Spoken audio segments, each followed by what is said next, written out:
in Brazil. And so to see that passion, to know that that is here in the U.S., and now to have it in our backyard, it's going to be an unbelievable 2026. You've won an MLS Cup. You've played at the highest levels in the world, but wearing the red, white, and blue, when it is the World Cup, when it's billions watching, I mean, I can't imagine that feeling. It's the biggest honor. The biggest honor to be able to represent your country. It's the biggest honor to then be able to represent your country on the world stage, such as a World Cup, and to be a part of that. That's something that you never forget. That's something that you cherish forever, and certainly one of my highlights throughout my career. Yeah, we saw plenty of video of you wearing the red, white, and blue. I remember in 2015 you were with the U.S. national team before joining Atlanta United. This is video actually from one of those training sessions. Now being on this side watching, what are your emotions as you watch the draw like we're getting ready to today? Yeah, I mean, listen, when you have the draw, that's when everything becomes real. We start to know the pots turn into groups, and the groups then turn into games, and where we're going to be playing, and the excitement really starts to build. And as players, you start to prepare. Oh, I'm going to be playing against this team. I'm going to be playing against this individual. Oh, we're going to be doing this. We're going to be doing that. And that's when the game plan and the tactics start to build up and get ready as you go into the next summer. But listen, that's what it's about. That's what today's about. The draw is when everything becomes real. Give me a little scouting report on Team USA right now. I feel like maybe this is just being a Team USA fan. It feels like one week it's terrible what's going on the other week. Hey, maybe we can make a little run here. What have you seen out of this? Absolutely. I mean, listen, if we turn up and play the way that we know the team can play, that we've seen in the last two friendlies, listen, if we turn up like that and play like that during the World Cup, then anything's possible. A quarterfinal run, even deeper. That would be amazing, right? Having the support and the advantage of being on home soil, I think is going to play a huge part in the U.S.'s hopefully long run into the tournament, and I know that anything's possible. I got goosebumps when you said quarterfinal, Fred. You're getting me too. And we're going to get to see how Team USA looks here in Atlanta before the World Cup. We just announced this week 2 matches for Team USA friendlies, Portugal and Belgium, talking about 2 of the top teams in the world. How valuable are those experiences? In addition to cool to seeing them in Atlanta, how valuable are those? They're so valuable. They're tune-up games, obviously, for the World Cup against 2 really tough opponents, 2 teams that will be looking to make their stamp in this tournament come next summer. And so to the U.S. to be able to have that kind of dry run, especially in an environment like Atlanta, like Mercedes-Benz Stadium, it's going to be full. It's going to be exciting. It's going to be huge leading up to the World Cup. And you'd expect to see a lot of the first-choice players in those kind of matches, do you think? Absolutely. I mean, there's not many games left before the roster will be announced. The players from an individual standpoint will be certainly want to put their best foot forward. And from a team perspective, they're going to make sure that they're wanting to gel and be ready and really start to have that cohesiveness and that understanding of each other. So we'll get a sneak peek at the U.S. men's national team here in Atlanta at Mercedes-Benz Stadium in March against Portugal and Belgium. Brad Gazan, appreciate you so much for joining us and your perspective. We've got so much more to come here on Countdown to the Draw as we get ready to find out what this World Cup is going to look like, and that includes some teams to watch and one team that Fox Soccer's Alexi Lala says absolutely cannot be allowed to win the World Cup on our soil. That's next, live on Fox 5.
You're taking a live look right now at what's happening. It's Dan Corso from the Atlanta Sports Council speaking right now here at the World Cup Final Draw Watch Party put on by the Atlanta World Cup Host Committee as well as Atlanta United, counting down to the final draw, which will take place in Washington, D.C., which you can watch right here live on Fox 5. Now, I had a chance to talk to Fox soccer analyst Alexi Lawless, who you're going to be seeing on the Final Draw show in just a little bit, and I wanted to find out. We all know about Team USA and the host cities, Canada and Mexico as well. But I wanted to find out which teams he will be watching for today during that final draw. Here's what Alexi Lawless had to say.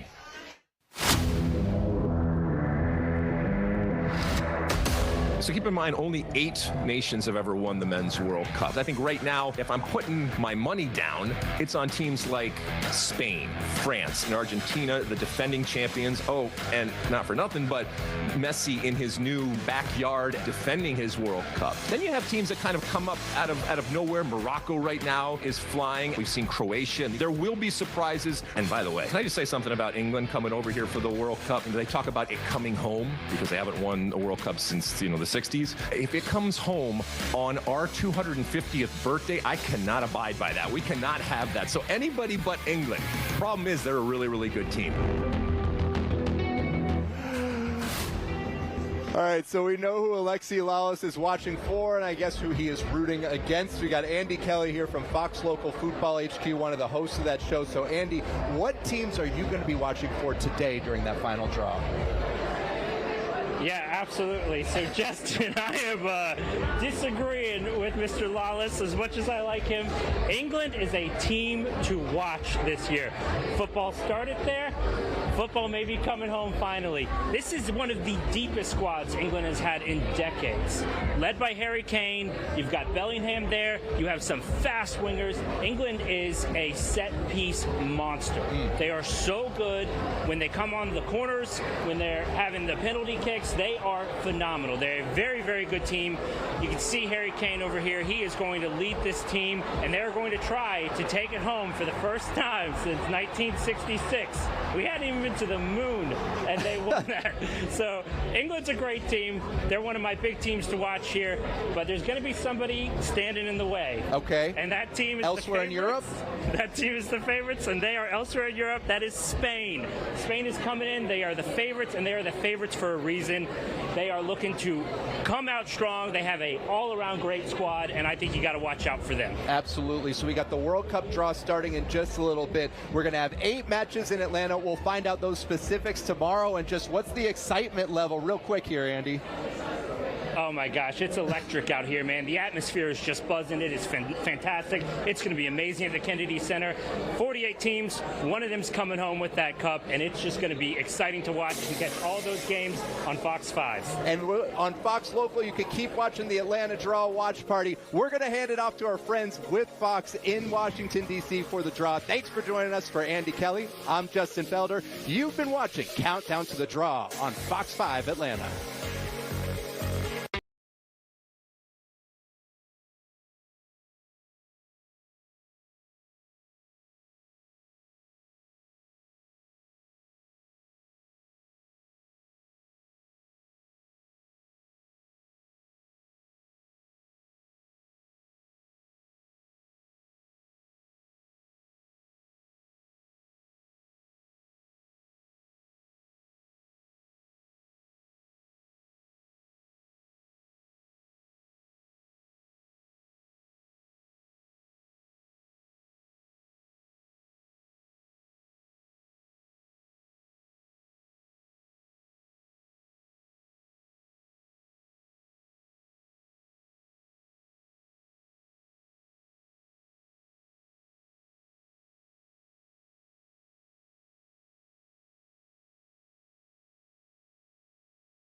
Crystal, a love match meant to last. Find your melty match. Chipotle, bacon and egg, or the OG. Only at Crystal.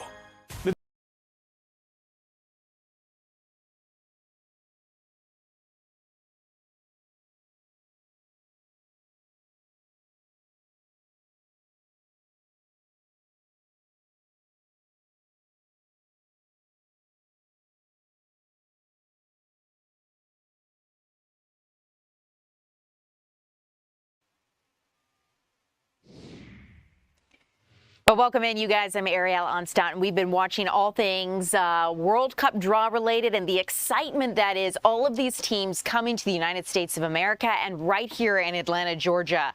We want to listen in to Atlanta's mayor right now, who's talking about the excitement, what we can expect here in our city. So let's go ahead and listen in.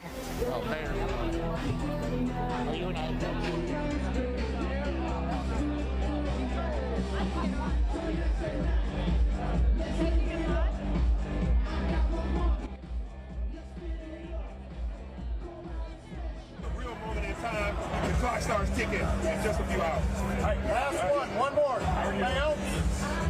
Quick.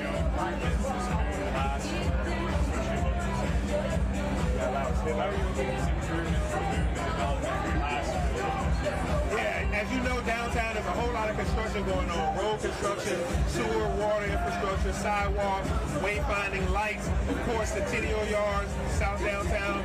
We are building up a lot of stuff right now, and our timeline is to try to get as much of it done before FIFA World Cup starts. That means our entertainment venues like Cosm, the hotels, and South Downtown, all the restaurant and retail. But the city work, you see a lot of our streets are getting repaved, sidewalks getting fixed up. All that work is ongoing, and we're knocking it out. And we want that stuff to last a long time so that people's impression of Atlanta is not just for this FIFA moment, but beyond. There will be an Atlanta in 2027. So we want to make sure that the things we're doing in 2026 and 2025 make for a great Atlanta all the way going forward. All right. Thank you, guys. Thank you, Mayor. Okay, last one. Thank you, Mayor. Okay, we got one more, guys. We got one more.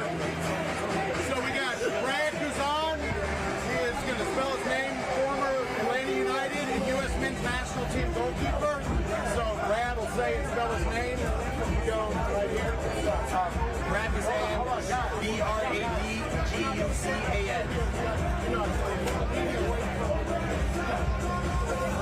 What's the energy like, man? Right here, right now, as we prepare to find out what's going on. Absolutely. The energy's been fantastic. This is when it becomes real. A day like today, the draw happens. This is when 2026, the World Cup starts to feel real for not only the players, but for all the countries and the fans and the supporters.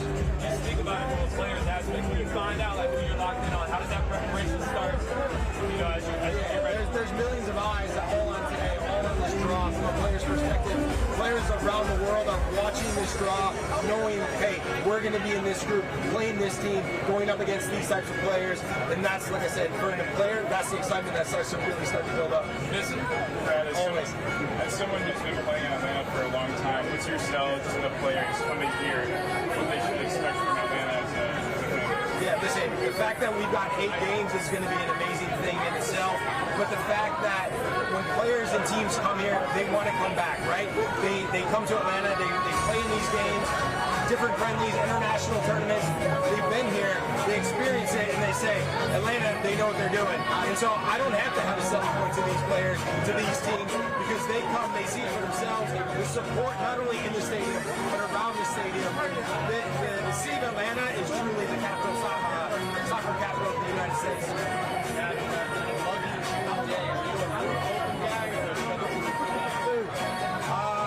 Listen, I'm probably more of a shut the roof, but from a playing perspective, I'm a shut the roof. From a fan perspective, I think I'm an open roof guy. Is that right? Yeah. What does that from a soccer perspective, it eliminates all the outside factors of potential weather and things like that. But from a fan perspective, I think it's amazing how the stadium looks when it is open and in the atmosphere that's created. You don't want any of those wins. Exactly. The keeper, I want to know what's happening. I don't want any variables. I heard you've been talking to you guys. Yeah, I was fortunate enough to be around the U.S. team during the last camp. and just having a chat with him about, you know, myself, about himself, talking about what, you know, I got planned in the future and what's next, and so just general soccer talk. You know, I know he's extremely excited about not only the team, but also the fact that this tournament is going to be here in 2026. It's going to be amazing. One more I want to ask you, as a keeper, can you watch Anthony's fantastic? I think when you watch Matt, his quickness around the goal, his handling is quite good, and so especially at penalties, right? Like his ability to read players, his ability to understand the situation, and we're going to need someone like him to be able to step up in big moments and make big saves. You play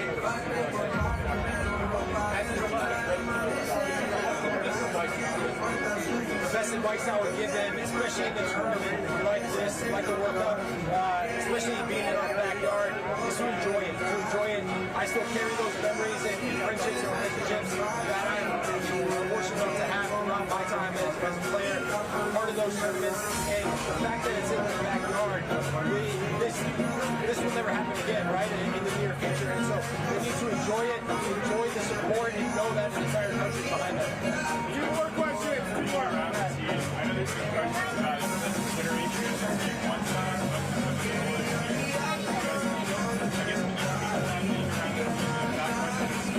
I mean, listen, what I would say at this level, and a tournament such as the World Cup, the margins are so big, right? They're so fine, and so it's going to take that little bit extra. It's going to take the ability to say, right, I'm going to roll up my sleeves, and I'm going to go to battle with my teammates, the guys that are next to me, and that might be the thing that separates from winning and losing, or losing and getting a draw that puts you through into the next round. And so that's going to be hugely important going forward. No, absolutely not. The city of Atlanta, like I said, is now the soccer capital of the United States. We've got everything going. We've got United. We've got the announcement of the NWSL team. U.S. Soccer is relocated here. And the fact that we're hosting 8 games during the 2026 World Cup next summer, it's going to be amazing. Absolutely. Thanks, guys. Thanks,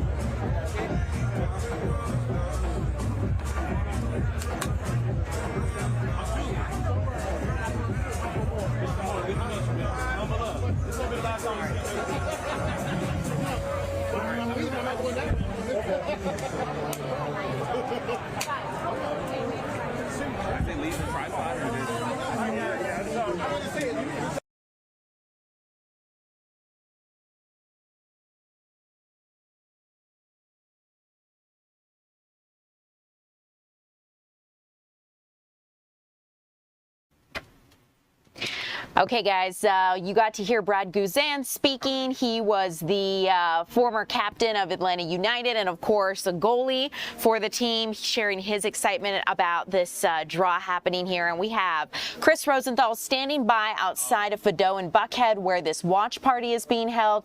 Chris, it is great to see you. Lovely to see all the people behind you. What is going on there? Tell me a little bit about what it's like.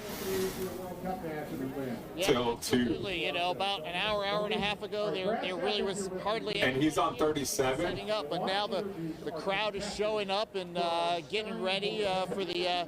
Hello. Getting ready. Let me step behind the camera here. Okay. And if you guys get any interviews, give you a look here. We'll walk around. Between now and then, let me know. You know, you got everybody getting here, getting ready, getting fired up. Some people already got drinks in their hands, but you know, just here outside. Yeah, this is great, Chris. I'm going to see if my team over here can turn you up a little bit because you are a little low. So I want to make sure people at home can hear you. So give us just 1 second. Let's see if we can get you turned up here. I'm looking over at TriCaster to see if we can get you turned up a little.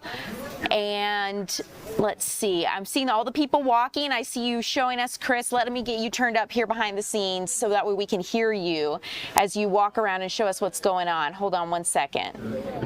Okay, we hear you, Chris. Take it away. You hear me? You got me. All right. We got you. We got lots. You got me now. Awesome.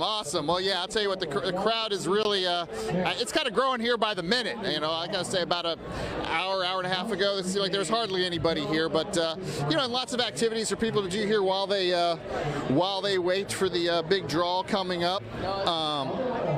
I was from Atlanta, and I was here in '96, and I remember my parents taking me down to Underground, for the festivities after the Olympics were announced, and it's kind of a similar feel, similar sense of excitement going on out here today. Here in Buckhead, you can see they got lots of displays, lots of activities, but the real event people are waiting for. They're waiting for that draw. So, and they're all pretty excited. You've got people out here with their phones, with drinks in their hands, people with their soccer jerseys. I've seen people with Argentina right there, and I've seen people with Mexico and Germany jerseys. So, and of course USA, representing USA. So, really bringing together lots of different countries here. Yeah, Chris, it's really amazing to see. I have half a mind to come off this desk and come join you in Buckhead because it looks like so much fun.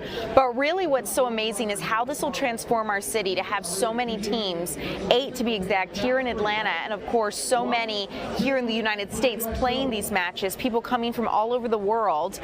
We're waiting at the Kennedy Center where they're doing the final draw right now, and I know you're at that party where people are watching. That's going to tell us what teams are going to be coming to the United States to play in the World Cup, so it's going to be really exciting. Chris, I'd love for you to set your shot up, and we'll just watch, and you can walk around a little bit or set your shot down, and we'll get a picture of the people who are watching, what's happening, and we'll just stay on this for a little bit, and I'll give you a little bit of a break as you try to go talk to some more people. Absolutely, will do, Ariel. Thanks, Chris. Thank you so much. Okay, guys, we're going to watch Chris's shot here for a little bit as he goes and gathers some more news for us as we prepare to continue the World Cup coverage throughout the afternoon. So far, though, I'm impressed. It looks doing really well. Good. Now, you're looking like you might be in a little bit of pain already. No? Okay, I'm not going to try to throw you off the gauge here. He means business, Mike. He means business. Yeah. Okay, Mike is shaking. Mike is okay. He's shaking his hand there. Don't spill.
championship. And so I'd like to see that magic happen once again. And I know that the World Cup is really going to show to the world that Atlanta is a sports town, a soccer town, with all that Arthur Blank and the team is doing, and the Atlanta Sports Council, the city of Atlanta. We're just working in partnership to continue to put on the best sporting events the world has ever seen. All right. Does the U.S. men's national team have a chance? Yes, the USA team has a chance. I'm all about the USA. We have a chance, and I look forward to us displaying that. And if we get to the semifinals, that would happen right. That'd be crazy. That would be nuts. Other than the USA, you have one team you really hope gets drawn into Atlanta. I got a few teams, and it looks like people out there got a few teams, and I'm trying to make it home tonight, so I ain't trying to make nobody mad. But Spain, so I'm gonna say Spain, but I also got a friend that told me that say Jamaica is on my arm because of what happened. Of course, one of the recent events and really support that. And then Mexico right here. See, I knew that one was gonna get some love. Senegal, all right. You know, Mexico could be here in the first phase of the knockout round, so that's very possible. You know how crazy that would be? That would be big if Mexico was right here. Dickens, can you imagine if it's Mexico against Scotland? What it'll be like here in Buckhead with all the bars? Oh my goodness. Mexico versus Scotland. Do you have enough police overtime for all? A lot of police overtime. Everybody's having fun. I can see the beer bowl. The Modelo versus some Guinness and some other stuff. Yeah. Gary Dickens, thank you so much for being here. Terrific soccer mayor for the city of Atlanta, and we really appreciate it. All right, thank you guys, man. And Atlanta Mayor Andre Dickens. Thank you so much. Thank you so much. Okay, we have a video now from our friends with the ACDB. Enjoy.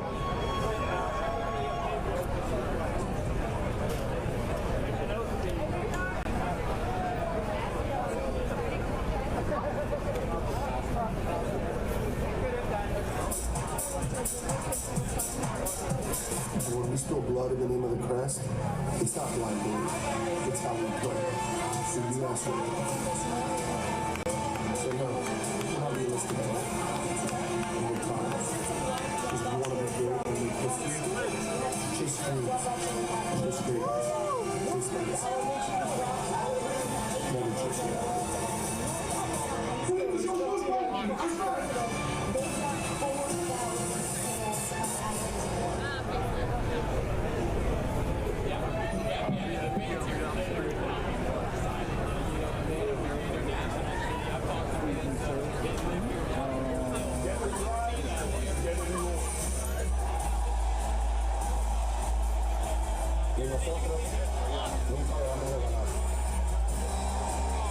Where the dream is more than a team, it's the spirit of the city. Here, diversity doesn't divide us. It unites us. Welcome to Atlanta, where innovation never stops. Non-stop flights, non-stop action. Atlanta is your hub for FIFA World Cup. Our stadium is built to create unforgettable moments. And the magic happens right here.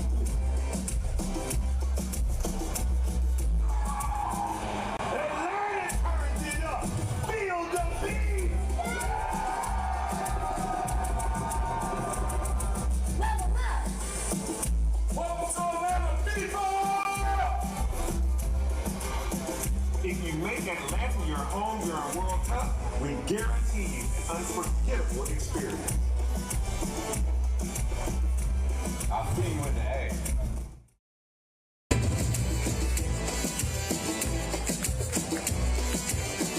All right. Absolutely outstanding. Boy, that makes me excited. This will make you guys excited, and it's just 6 months away now. This is going to be such a wonderful summer in the city of Atlanta. And we're going to find out in just a few minutes the possible teams who are going to be here in the group stage. Now, this draw that we're going to show you here in a moment little bit complicated, a lot of things going on. You know, there's seedings and pots and all of that. And we had our friend Kevin Egan help us out with a little bit of an explainer that we're going to show you now for what you are about to watch over the next couple minutes. So here now, a little bit of an explainer on the World Cup draw.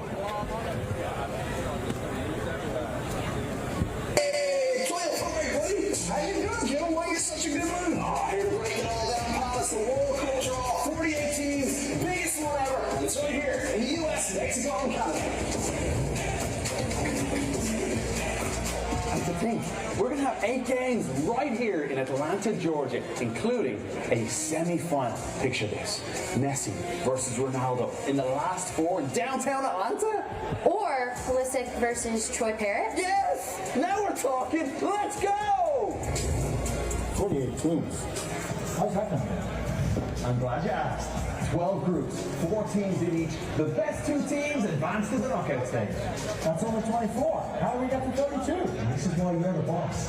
The 8 best third place finishers also advance to the first ever round of 32. Wow. Add that to the rundown. Yeah, that's great and all, but do we even have a chance? Of course we have a chance. As host nations, the US, Canada, and Mexico are #1 seeds. We're in pot 1 alongside the best 9 ranked teams heading to the World Cup, meaning we avoid the likes of Lionel Messi and the champions Argentina. Exactly. Hey, no. We're going to go see it. The first of 8 games in Atlanta, Georgia, June 15th. Look up. I love you. But I gotta go. Showtime. But I explained that pretty well. Excuse me, sir. Any chance you were rolling on that?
World Cup match in Atlanta.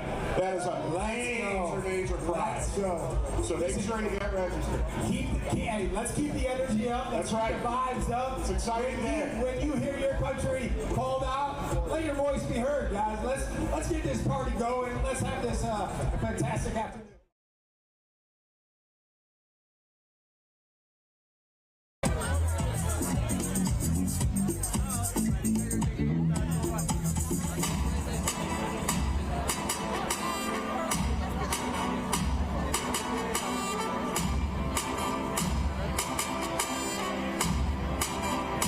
ATL, you guys excited? said Atlanta, are you guys excited?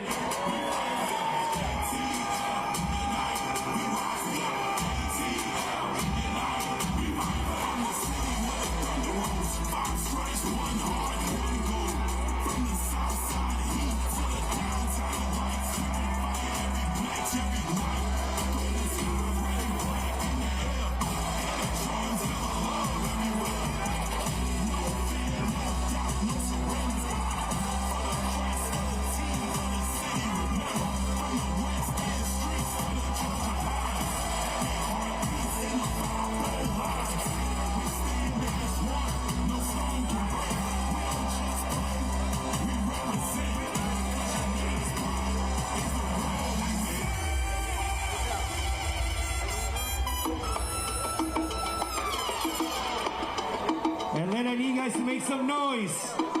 I need you guys to be the rowdy, the proudest of all the cities right now. Make some noise, make some noise!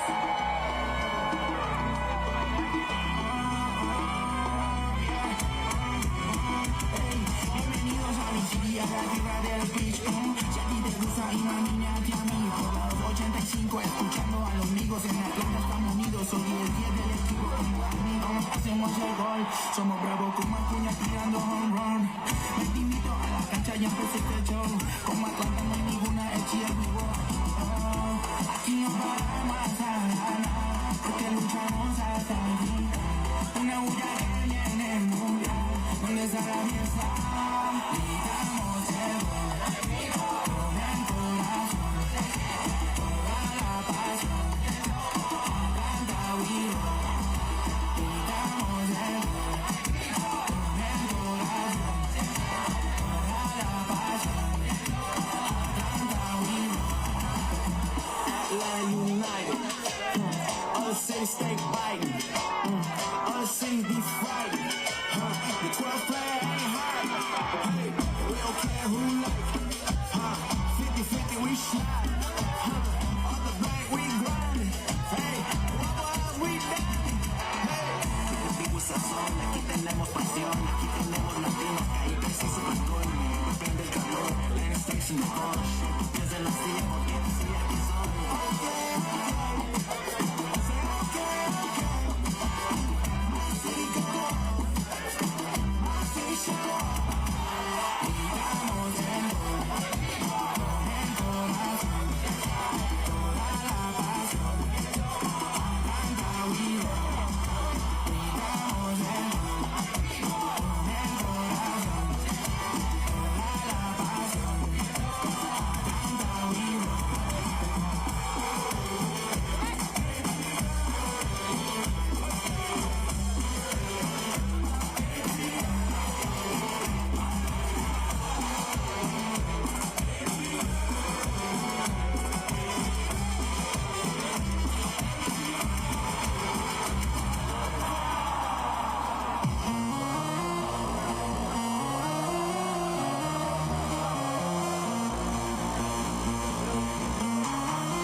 Well, hey, you guys, I'm Ariel Onstott. Welcome in. You're taking a live look in Buckhead, where a bunch of fans are waiting to see who is going to be playing in the FIFA World Cup right here in Atlanta. A lot of excitement as we wait to see what teams are going to be here in our city. And our Eric Perry is out at the watch party at Fido in Buckhead. Eric, it is great to see you. I know it's really loud out there, a lot of excitement. Give us a window into what's going on.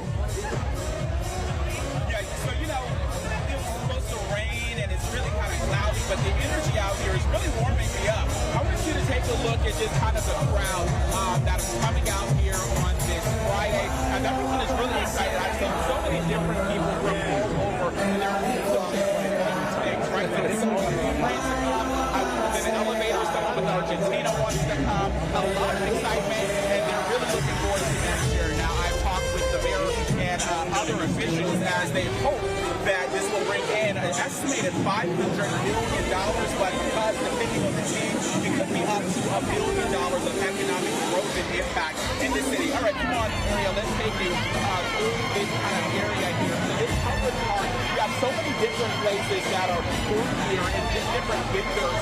And people are really just coming out and enjoying the atmosphere as they're waiting for that draw to officially start here. You have some coffee, you have some treats, you have different sponsors that are in here, and everyone's just coming together. Of course, everyone hopes that their individual team will come here to Atlanta, but it's still a collaborative effort, and people are just really to have fun. Take a look over there, people playing with soccer balls and taking pictures there, as they're just really looking forward to it and hosting as well. So you have the DJ that's out here. This is in Buckhead, right? So Buckhead Village with all the different shops in the areas that's usually traffic at this time, cars going through, but now it is filled with people. Let me tell you, as we get closer to the event starting and people actually finding out who will be playing and what team Atlanta will get, we're seeing more and more people flooding in. So they go their lunch break, they might sneak away from their office and come out here and to be out here live. But there's just so much excitement, Ariel, as people are just excited, really, and just a family fun atmosphere, friendly atmosphere, and they're just all excited pushing forward next year. And it will mark 30 years since we had the Olympics back in 1996. So it's just so interesting how all of this is playing out, and it will bring in so much more money than we saw at the Olympics, which was already a historic time. But this is expected to bring in, again, $500 million, and it could go up to $1 billion. Eric, absolutely incredible. It is so loud there, it's a little hard to hear you, but I was able to understand what you were saying, and it is going to be incredible to see the economic growth and excitement this brings. I hear people shouting. I'm going to let you go and gather more interviews and talk to some folks because we're prepared to see you again here at 3 o'clock. But thanks so much, and thanks for giving us a window into the excitement. We appreciate you. Okay, guys, we're going to move on here because I'm going to recap a few things that Eric said as you were hearing from him.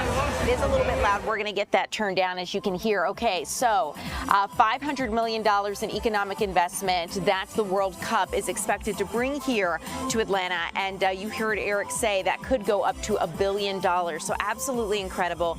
We are going to check back in with some live pictures as people are waiting the final draw, or at least getting ready for some of the official broadcasts. I'm looking off to my right. I'm looking at some of our national network cams, and I do see President Trump seated at the Kennedy Center in Washington. This is, of course, where that final draw is happening. So seeing that gives me an indication that things are going to be underway. So I'm going to let you watch the fans as they await this process getting started.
It's Friends in the building. Where's Friends at?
Katie worked out. If it wasn't Katie, it was you. I got this.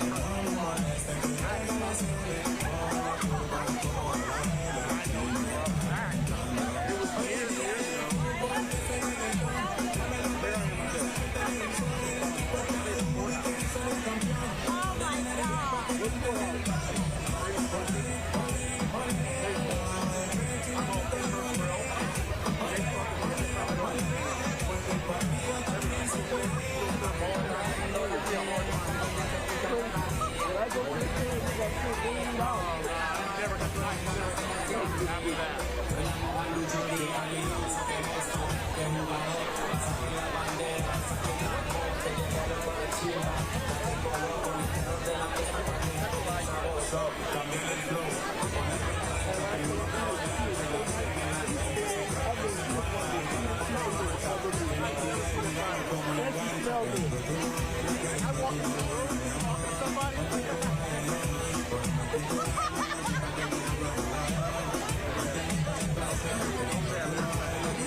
I need Iran to show up. I need Iran to play here.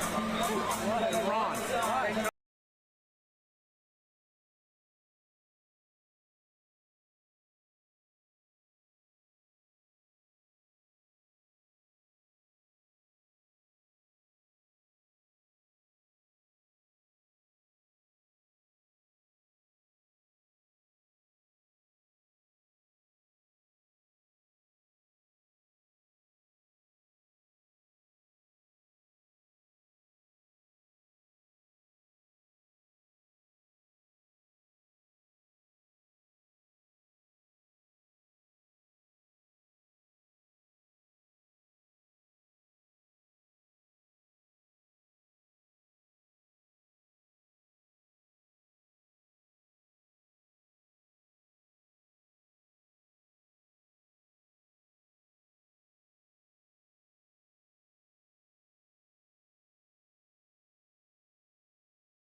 Hopefully you don't win. Right.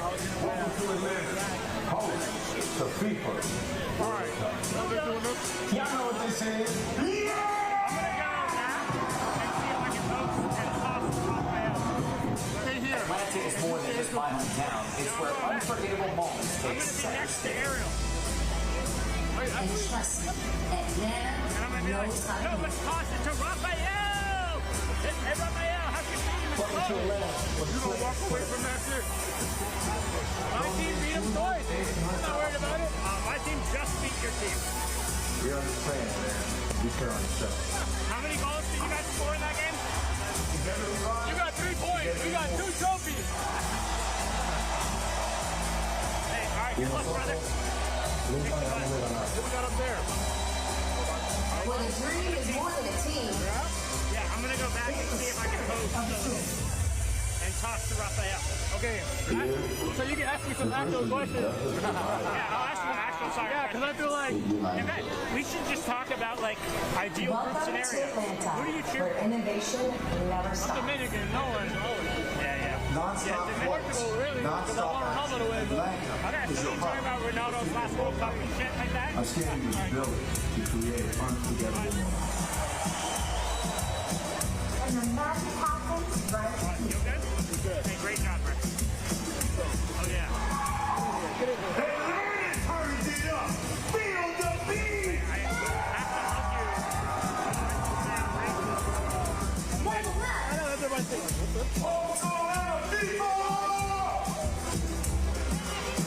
If you make Atlanta your home during World Cup, we guarantee an unforgettable experience. Why? They want you this way? They don't know what they want. I'll see you in the day. Nobody. Do you want it on? No, cut it off. Hell yeah, cut that off. We're out here talking. I'm about to flip this back around, man. ATL, make some noise! Yo, bringing out, who wants some scars? I need to see everybody hands in the air. Listen to the tracks.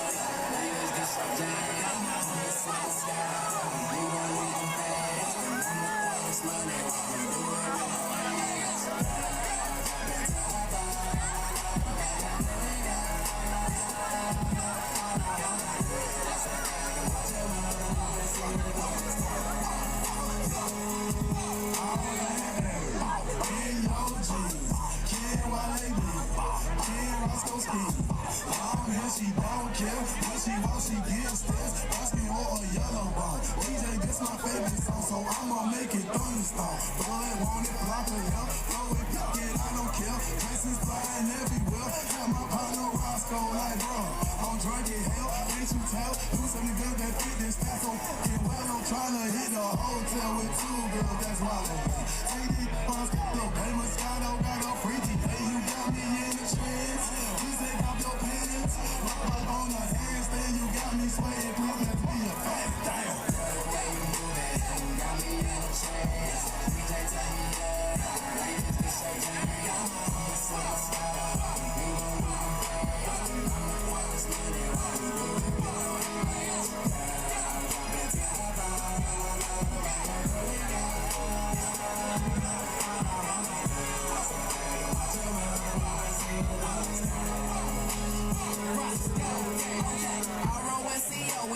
Shawty put it on me, please. I be going ham, shorty upgrade from below. Please, it's tipping good, girl, but I can make it fly. Cause I walk around with pockets that are bigger than my butts. Whoa! Rain, rain, go away. That's what all my haters say. My pocket's stuck on overload. My rain never evaporates. No need to elaborate. Those studies, ducks exaggerate. But I'ma get money every day. Stuff next might get a chance after me. So bottle like a woman off a free throw. Still ahead of the game, no cheat codes. Lambo Roscoe, no street code. Your booty got me lost like Nemo. Go on and do your day. And I'ma throw this money while you do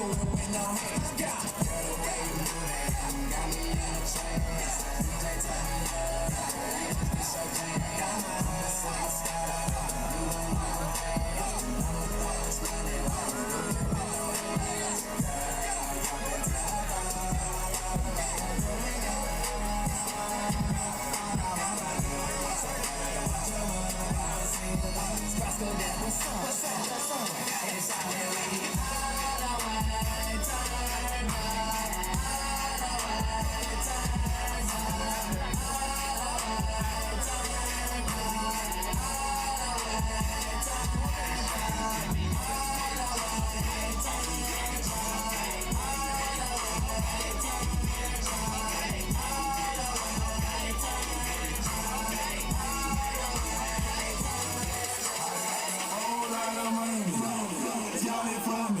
Bottle keep popping that water, man. Jockey. It's a party, it's a party, it's a party. It's a party, it's a party, it's a party. My brother heart, I put up on the drum. Roll up the line, I'm trying to get it done. It's a party, it's a party, it's a party.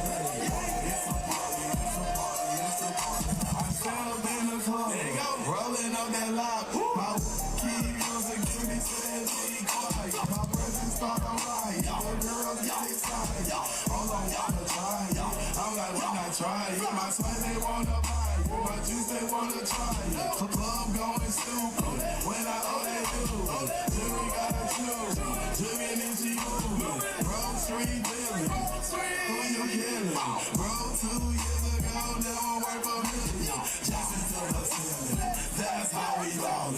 You know that I'm rollin'. Crew another leeway. Now I'm on the meter. In the club with the phone out the room. Johnny for me. Bottle keep burning with a man. It's a party, it's a party, it's a party. It's a party, it's a party, it's a party.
You're supposed to put it up when it says up and down when it goes down.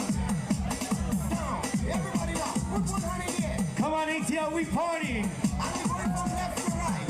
We're on a Friday at 12:30 in the middle of Buckhead. Just like the good old days. All these people are loving us right now.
Fun fact, this is Brad Gusan's favorite song.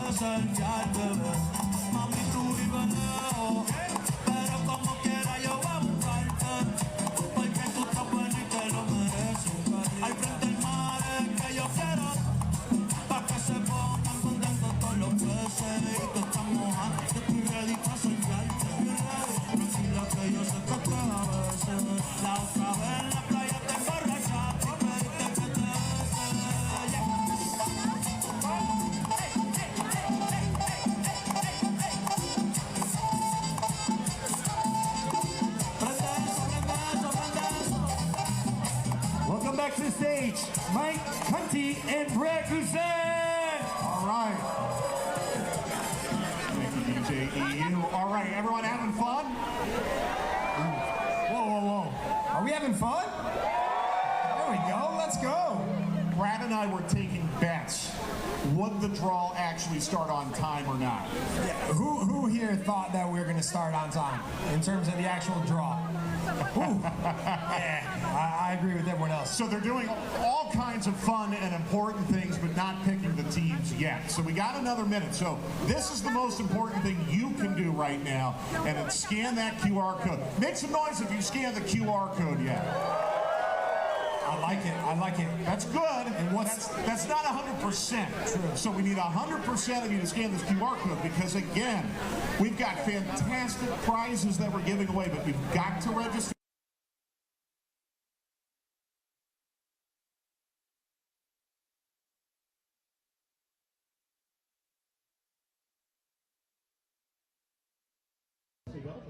And No. Portugal.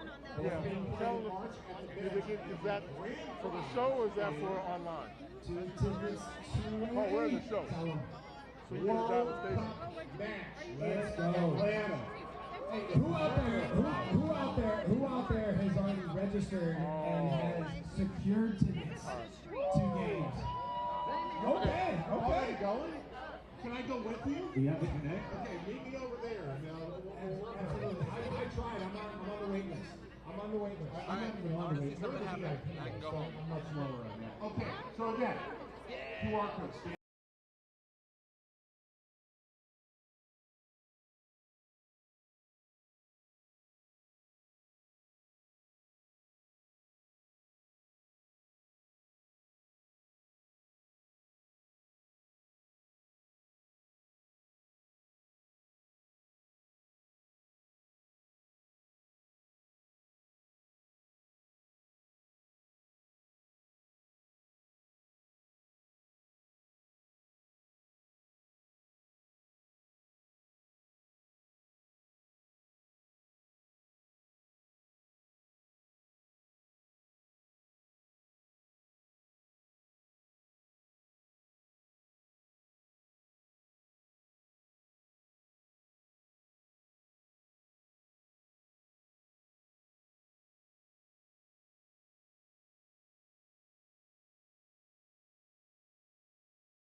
So pay particular attention to those groups, A, C, H, and K. But most importantly, groups Q and R for the K. Right? Yeah, I like that. I like what you did there. Yeah. $5 extra for them, right? Okay. Have a great time. We're going to be back with you shortly as they draw the U.S. Men's National Team through. We're getting close. Thanks for hanging in there with us. It's great to see all of you. Let's all have a great afternoon. Let's do it. ATL, are you guys ready? Make some noise. Let me see those hands in the air if you guys are ready.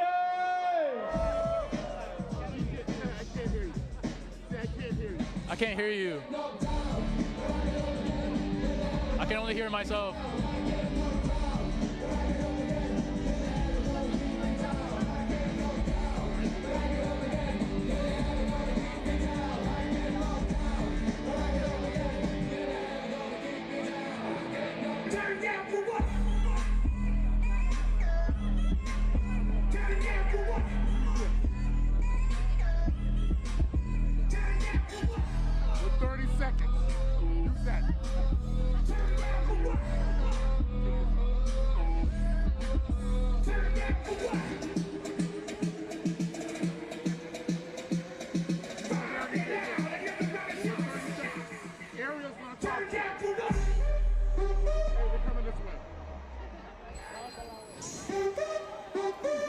Welcome in, you guys. I'm Ariel Onstad, and it is great to see you. Obviously, a lot of excitement right now in Buckhead at Fido, where we are watching the official watch party for the FIFA World Cup final draw. Our Rafael de los Santos is out there. Rafael, how's it looking? What's happening out there? That's right. I'm here in Buckhead. The world is tuned in to everything that's happening in Washington, D.C. But here in Buckhead, Atlanta is tuned in to the watch party for the World Cup 2026. The excitement's in the air. There are so many countries represented here. We're standing next to a French entourage right here. But I'm going to try to find some fans to talk to just to show you the excitement that's going on here in Buckhead. Let's see if we can find someone to talk to. I see some Team USA scarves. Guys, how are we feeling today? How are we feeling? Good. Tell me your name. Where are you guys from? Jared, originally from Denver, but raised in Atlanta. I'm Honor. I'm from Atlanta. And I'm Austin. I'm also from Atlanta. Now, I see that you have the Team USA scarf and Manchester United jacket. But who are you guys rooting for, just to make sure? USA, of course. USA, 100%. USA, of course. What are you guys hoping for in terms of who the USA draws today? You say, who do we hope we draw? Honestly, I'd want a challenge, but I really hope that we can get like an easier group so that we can get to playoffs and get to the round of 16. And I'm not sure. Hopefully, like a Scotland. Hopefully, an African team, and maybe like Australia. So that's what I'm hoping for. Now, last year, Team USA made it to the round of 16. Where do your hopes lie this year? I want to get as far as we can. I think realistically, I think we're a quarterfinal team. Maybe that sounds like I'm shooting for the stars, but I think we have the personnel to do it. And I'm just hoping for the best. So quarterfinal is the goal. What do you guys think about the event put on today? The crowd that's out here.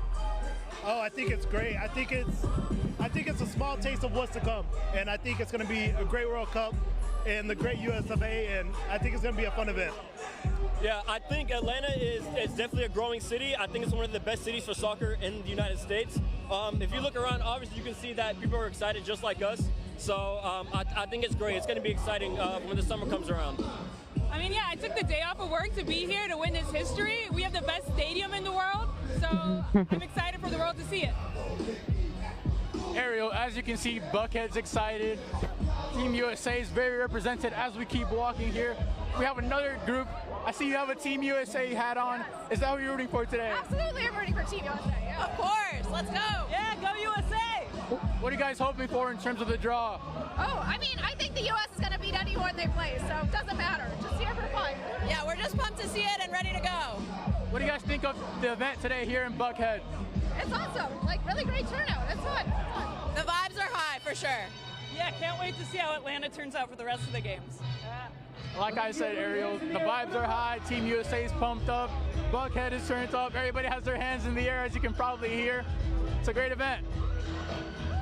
I love it. Rafael looks amazing out there, especially incredible to hear who they hope comes to Atlanta and the teams that they're looking forward to. So, Rafael, we're going to tune in and we'll check back in with you at 2 o'clock. For now, we'll just take a look at the watch party as it unfolds in Buckhead. We know official ceremonies are underway in D.C., which here on the stream, we're probably going to stay tuned to you and see what's happening. So we'll just take a look around Buckhead. But, Rafael, thanks so much, and we'll see you back here at 2 o'clock.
counting on Latin time.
Hold me ever get seen in my life.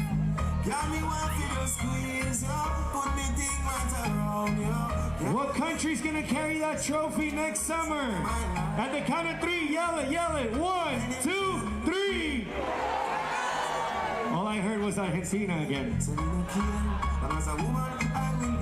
Joking, joking.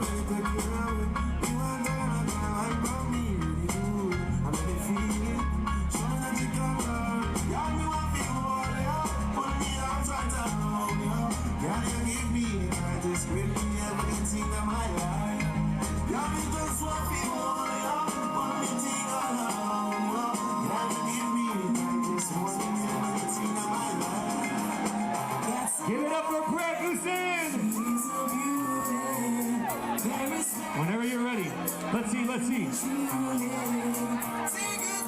Let's see if you still got it or you're retired.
football in the United States is, again, soccer in the United States. We seem to never call it that because we have a little bit of a conflict with another thing that's called football. But when you think about it, shouldn't it really be called? I mean, this is football. There's no question about it. We have to come up with another name for the NFL stuff. It really doesn't make sense when you think about it. It is really football. But who would have thought it would have come to a level where you've set your all-time season ticket ratings? Nobody's ever sold as many tickets, and you're still a long way from that ball being kicked down the field. So I just want to congratulate you. What an incredible leap this has been, and congratulations to FIFA. Thank you. Thank you, President. Big round of applause, and the best is still to come, of course. So let's start with the draw. I will just show you how it works. I've done a few of them. Don't be scared, right? So you have to basically mingle the balls a little bit. You can see, I show this for the public, you see. Mingle. And then, one by one, we start with Mr. Carney. You pick one. Wait. You open it. You see there is a little paper inside. You take out the paper, these two things, you can throw them in here. And then you can show to the public what you have drawn. Which for me is FIFA, of course. I'm just the moderator. Mr. Carney, do you want to start? Don't forget, and pick the right ball, please. Already chosen. Okay, let's see which team will be drawn by Mr. Mark Carney.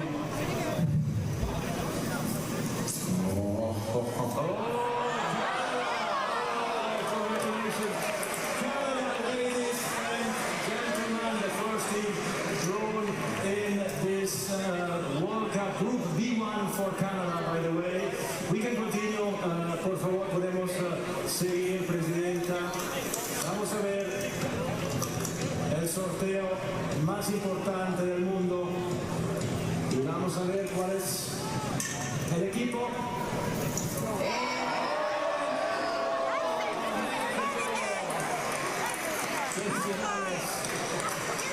México, Grupo A1, Presidenta. Grupo A1 por México. Vamos a ver. President Trump, up to you. Don't forget to mingle. 2 minutes. I think I know what this is going to be now. But let's see. Are you sure? Are you sure this is the ball? You can still change it if you want. Does he know something that I don't know? Let's give it a shot. Let's give it a shot. Let's give it a shot. I agree. Okay. This is shocking. United States of America. Excellent. Group D1. Can I ask all the three of you to lift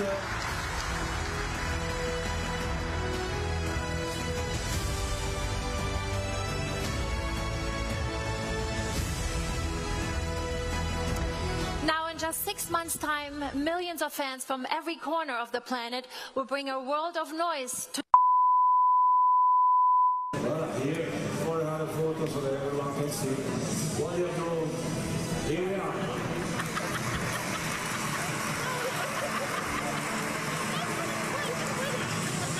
Thank you very much.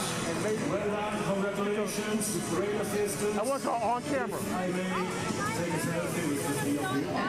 I'm trying to get you on camera, no? I want to put you on camera.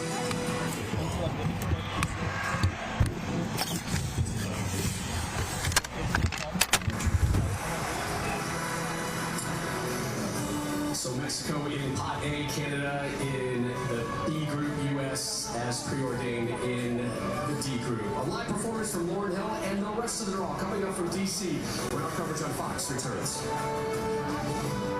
Extra, read all about it. Hold on to your headphones. Straight from World Cup in North America has begun, and you would not believe what these guys are up to. White 17, hot. Operation spiral out of control as the fight for World Cup glory intensifies. We're just getting started.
doesn't look like drawing to me. So we're going to wait for the real work to be done. Now, it's official. The U.S. is in the World Cup, and Canada and Mexico. It's official. We were just talking about it over there. You know, today is very exciting because you find out your three opponents in the group stage. When does the work begin as far as, you tell me, scouting, the mental preparation, the actual physical preparation? Because a lot of players in the U.S. men's national team are right in this their club season right now. So when does the work really begin? Yeah, for sure. And listen, the work from an individual standpoint, they're currently in it, and they need to continue to put that work into their club teams, making sure that when the selection process time comes around, that they're in good form, that the manager is saying, hey, I want that person on the team, on the squad, and I'm going to name them to the final roster. And so from a collective point of view of the team, the coaches, the technical staff, they will start to put game plans in place. They will start scouting players of the countries that they're drawn into it to make sure that they have done all of their homework in preparation so that when that squad list is named and that team gathers for that training camp to gear up for the first game, that they are ready to go. Is it kind of like a helpless feeling now? There's nothing you can do to control who you're going to play. How does it feel as you see these capsules pulled out of the pot? And when you were getting ready for this in 2010, were you kind of mentally hoping, ooh, I really don't want to see this side, I really do want to see this side, or do you not let yourself go there? No, I don't think you go there. And I remember thinking to myself, you're just excited, right? You're excited to see who you're going to play. You're excited to play who you're going to play against. And for me, that is the biggest part that puts a smile on your face because, like you said, you are helpless. You have no control over who's going to come out of the next ball, the next ball. And for me, that's what's so beautiful about this, right? And we're going to have big games. We're going to have maybe some smaller games throughout this tournament, right? Teams that maybe not as in popularity in terms of well-known around the world. But that's why this game is so beautiful and why we're all here today to celebrate. Well, and what great energy we have here. It's like you're talking, this is just draw day. Exactly. Imagine what it's going to be like here in June when the matches begin, and we're going to have matches here in Atlanta and elsewhere. How big is the home stadium advantage going to be for USA, Mexico, and Canada? It's massive. You know, when you, as a player, when you see the video clips, listen, we all live in a world now where social media is at our fingertips, and we're able to see videos instantly, and the players will certainly see those videos. They'll see them from bars and restaurants and watch parties and fan fests throughout the country. And when you see that support as a player, you're thinking, oh my goodness, I have the power of an entire country behind me, and that gives you that little bit extra to go out there and say, I want to make this entire country proud. I wonder how all of you are feeling out there. Are we excited? Are we nervous? Make some noise. That sounds excited to me. It sounds excited. Yeah. Are we cold or are we warmed up? Well, if you're cold, the bar's over there. Absolutely. Hey, make sure, by the way, while we're waiting for this to turn into a draw, check out our great partners in the tent and elsewhere. We've got some great food trucks here today. Sweet Auburn Barbecue is here. Grindhouse Killer Burgers is here. So grab some lunch while you're here and a refreshment or two. And check out the Napa Activation, Atlanta United, Atlanta NWSL. All the photo ops. We have the Atlanta CBB over here with the big postcard. So you don't have to, necessarily just wait and hold on and hope. There are plenty of things you can do as they play this process out. I'm starting to get really nervous because, this morning I was trying to plan out, oh boy, could the U.S. somehow, could they end up with I'm not going to disparage any country.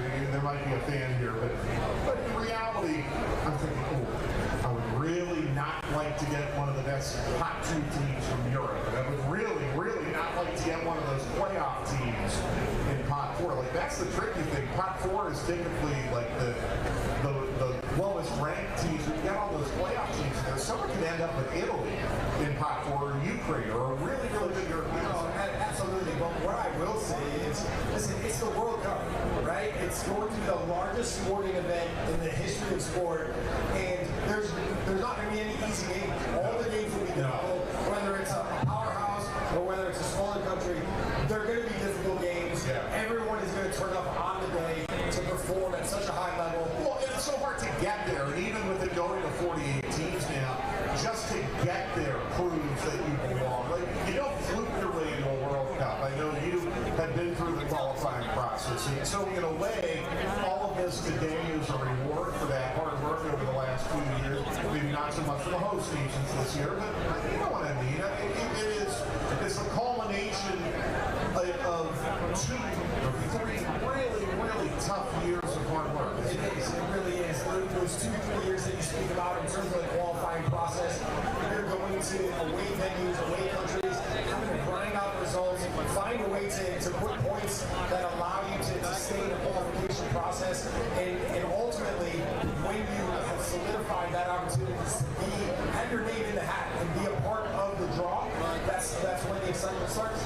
All right, we're going to start drawing some teams here in just a second. Hope you're having a great time. And remember, if you have to scan the QR code, make sure you do that because we're going to be giving away a lot of prizes here as soon as the draw is over. We've got a lot more fun to come. We're going to have DJ and you keep us going. We're going to have the draw start in just a moment. Hope you're having a great time. Thank you so much for being with us today. It's really great to see all of you. Thank you.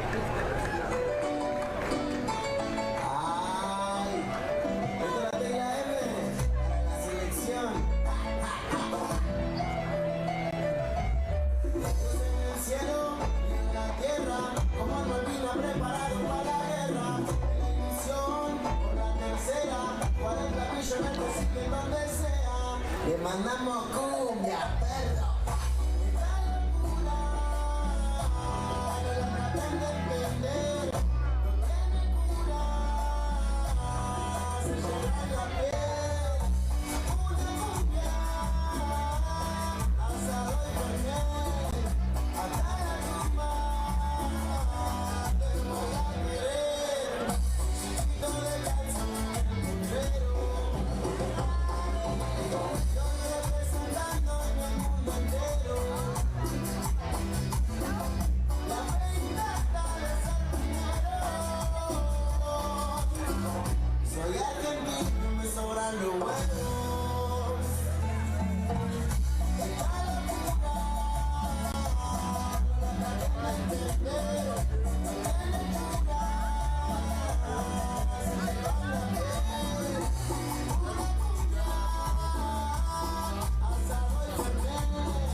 taking charge of the World Cup draw. It's not a small thing. But you know what? I've got to say, guys, I've been listening backstage, and with your permission, Mr. President, we've got to stop calling it soccer.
The Freedom's Nations.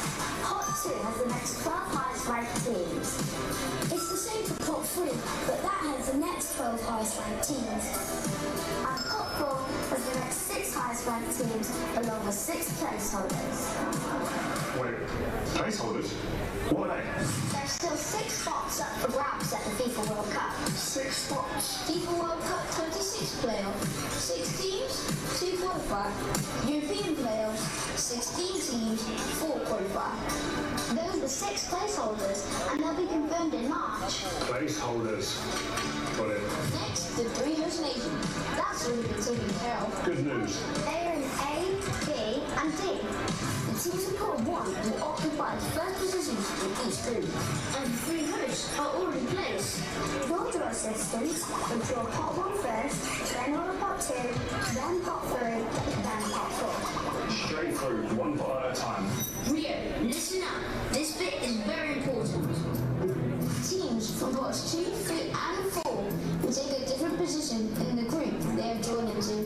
Depending on the group they are drawn into and the pot they come from, their position within the group will vary, either 2, 3, or 4. So drawing the group they go into, but not which position in that group. Got it. So your group position determines who you play in your first game, your second game, and your final game. Exactly! Now, the important rule, no 2 teams from the same confederation can be in the same group.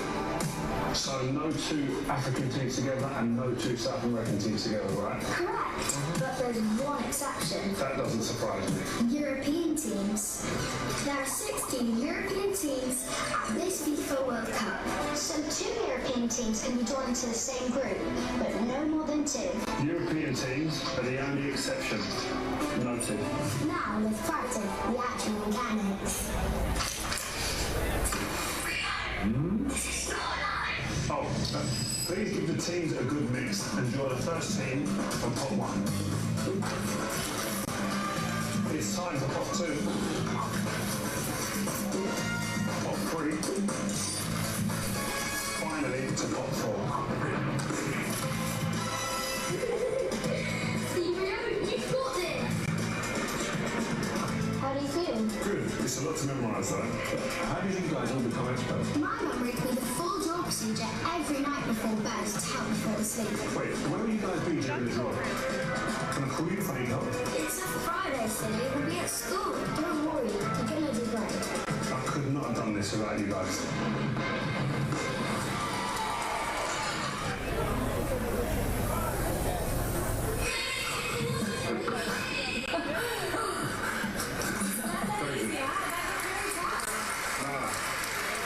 Listen, I had some crazy coaches like Charlotte Service of these guys, they were demanding, but these guys, they were right up there, man. But you know, it's worth it. I'm fully prepped and ready to go. Do you understand all right, guys?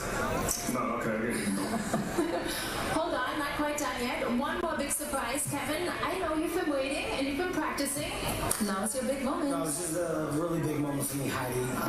Warming up backstage is what I was prioritizing. Michael Buffer, I want you to beat your heart out, okay? This is it. Are you ready?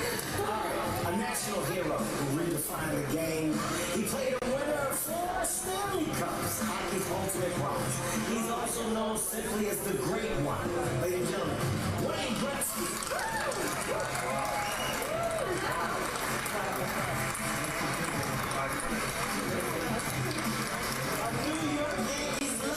Who's already one of his sports all-time greats, crowned American League MVP once again in 2025, and captain of Team USA in 2026 World Baseball Classic, the extraordinary Aaron Judge.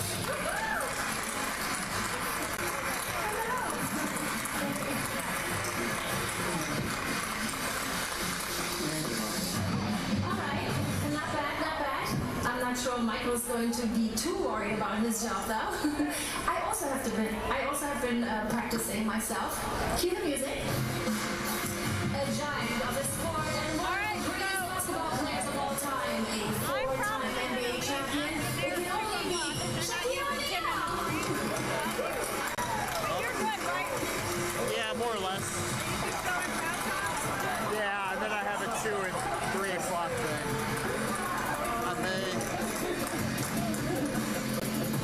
True icon of the NFL. You want to watch this for another minute? Stars of his generation, a 7-time Super Bowl champion, the legendary Tom Brady. Well, guys, where did this come from? This is a ridiculous setup, man. Wow, icons everywhere. Well, thanks, Rio. Highly listen. By the way, saying thank you to me is just a big deal. It's nice to stay like all day. I appreciate it. Okay, guys, you've done a great job so far. So, Kevin, Heidi, thank you so much. But thank you. We'll take it from here. Yeah. Good luck, guys. Okay. Wayne, as a Canadian, I mean, how much are you looking forward to just seeing your team play now in this World Cup coming up? Yeah, we're so excited about it. Soccer's growing so big in Canada right now. We're very proud of our team, and we're looking forward to a great tournament. Correct. Hey, Aaron, I hear you are a huge football fan. So, who do you have your eye on for this tournament? Wow, there's a lot of great teams out there. Definitely looking forward to seeing the USA do their thing out there. But, you know, Argentina's going to have a special group, and looking forward to that. We should have expected that answer. Exactly. I mean, Shaq, like Aaron, I know you played American football growing up. You got Tom Brady behind you on your right-hand side. Do you reckon he would have won a few more Super Bowls if he had had you on his team? Yeah. I was talking to Shaq. Yeah, definitely. You know what they call me in the soccer world? Oh. David the Black one. Okay, ladies and gentlemen, this is going to be a fun draw, I can tell you that now. Tom, great to have you with us now. I know you're very familiar with football. We're going to talk about the round ball. Look, can you just tell us how big a deal this is going to be for North America? Yeah, it's certainly incredible to have this incredible event come to North America, and we're all counting down the days. I know there's huge anticipation always for this event, and this is, I believe in America, going to be unlike any other event that America's seen. Indeed. Okay, so Rio, are you ready? Yeah, I'm ready. I forgot my pen. We got my pen. Yeah, I got one. Yes. Yeah. Go around. Yeah. I'm ready. Step on. No, another way. Go get him. I said over him, Kevin, not under him. Play too much. It's a serious thing, man. Take it serious. It's the draw. Oh, man. You know that the rehearsals were like this. These guys have gone off script. But anyway, listen, let's get down to business, guys. These are the teams in pot 1.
see behind us, guys.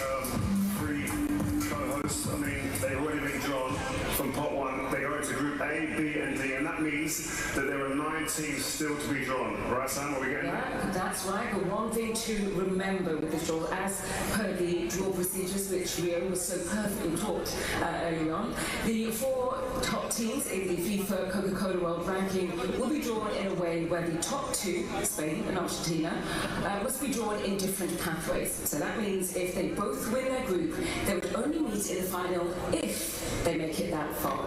Now the 3rd and 4th place teams, France and England, also need to be drawn in opposite pathways so that if they win their group, they would only meet the top 2 ranked teams in the semi-finals. This is only on the basis that all 4 teams win their group and get that far.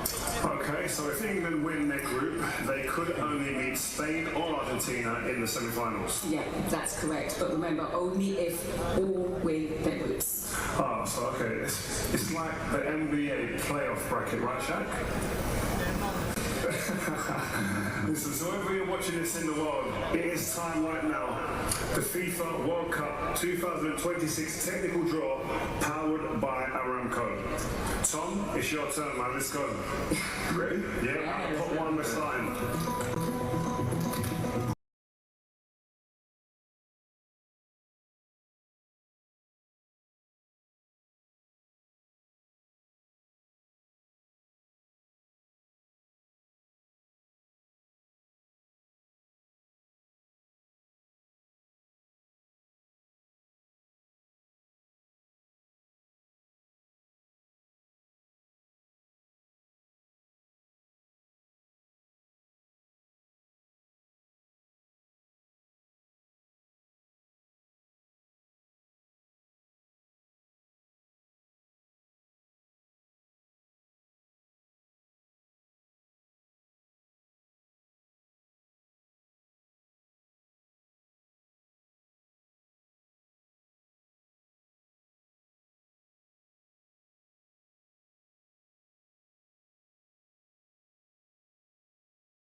Spain lifted the World Cup trophy in 2010, becoming the 5th different European team to do so, and the 8th overall.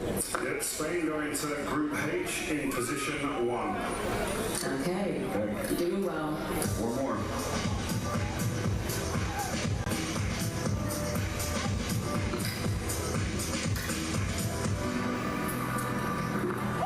Argentina. There you go. Ooh, the defending champions, the first South American team to book their spot.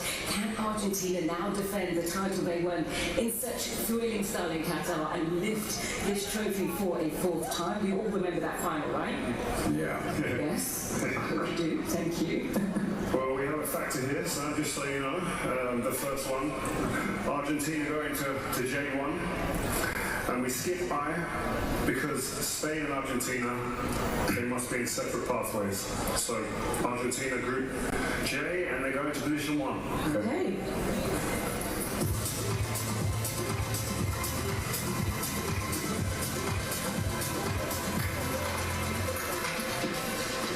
France. At the last 7 7 World Cups, France have reached the final 4 times, winning twice in 1998 and 2018. We go back to Group I, where France will be in position 1. Almost there, Tom. Okay. 2 more to go.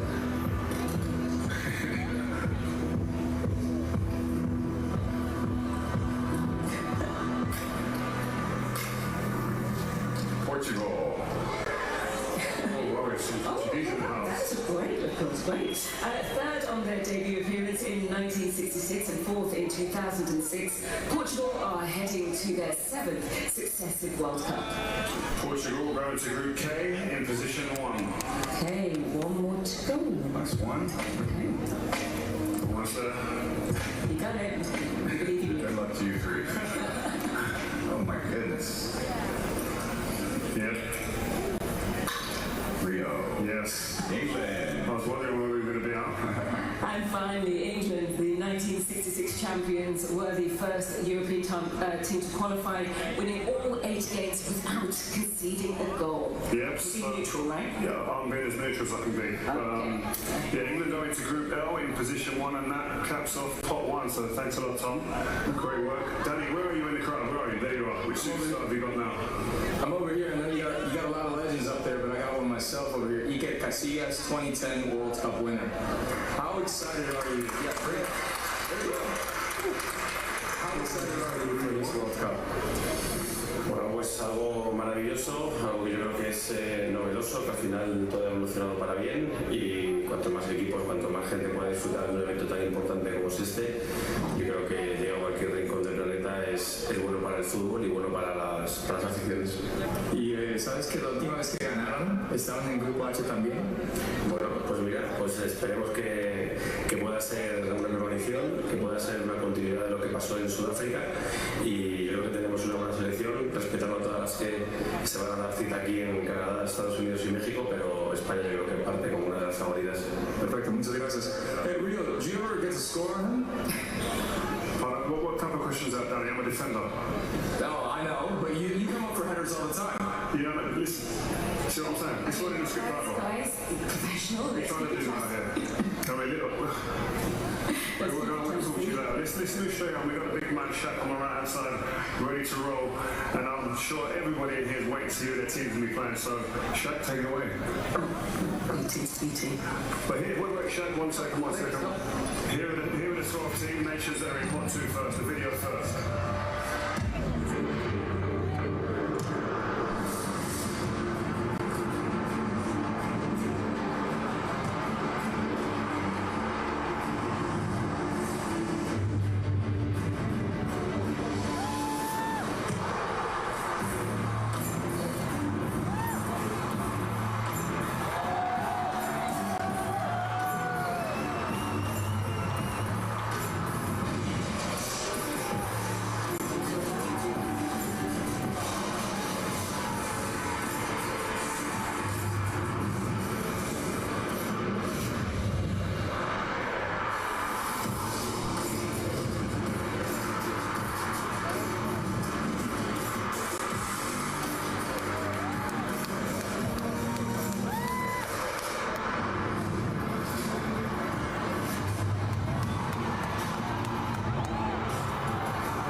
Okay, so for this one, there's one important thing to remember about pot 2.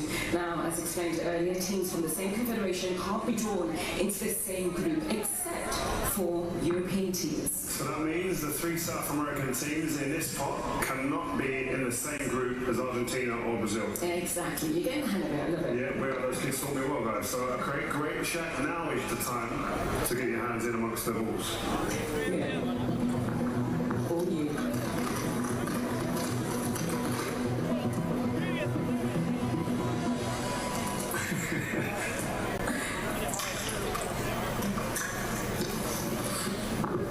Korea Republic. This is Korea Republic's 11th successive appearance at the World Cup. They famously reached the semi-finals as co-hosts in 2002. Korea Republic going to Group A in position 3, joining Mexico. Okay, let's go again, Shaq.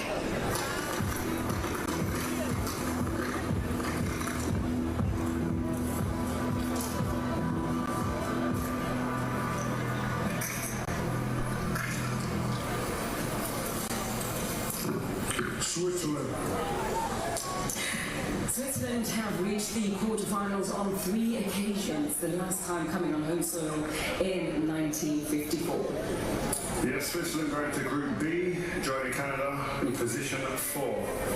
Okay, all you. Doing a great job.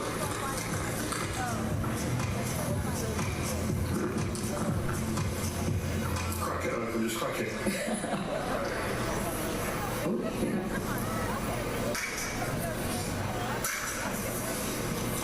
Morocco. Yeah, if he wants to watch history makers in 2022 as the first African team to reach the semi-finals, and they were also the first African team to qualify for 2026. What a game. Morocco going to Group C, and they're going to be Brazil's first game at the World Cup. Huge game. That's going to be, oh, love it. Okay, you're doing well. Did you hear that? Did you hear the crowd there?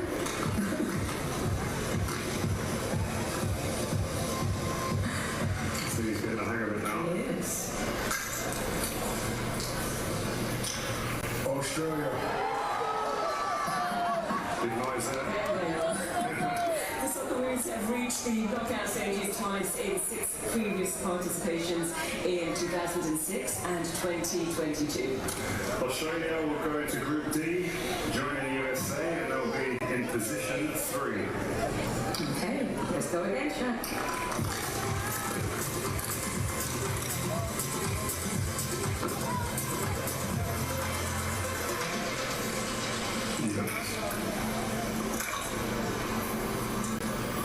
Ecuador.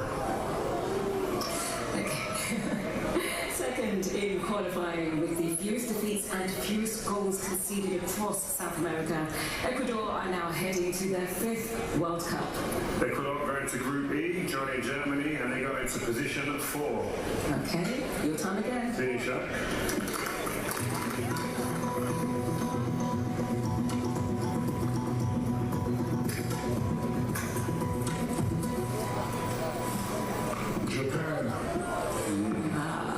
Samurai Blue were the first team to qualify back in March and have reached the round of 16 4 times, including in Qatar 3 years ago. Yes, Japan will be facing Netherlands in the first game in that group, in Group F, as they go into position 2. Okay, let's go.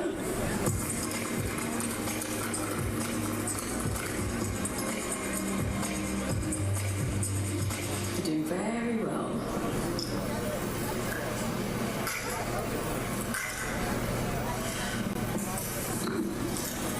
Islamic Republic of Iran.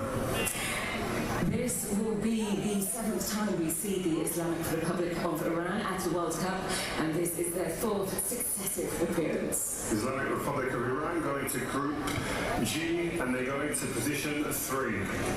Okay. Let's continue. Your time again, Shaq. Let's go.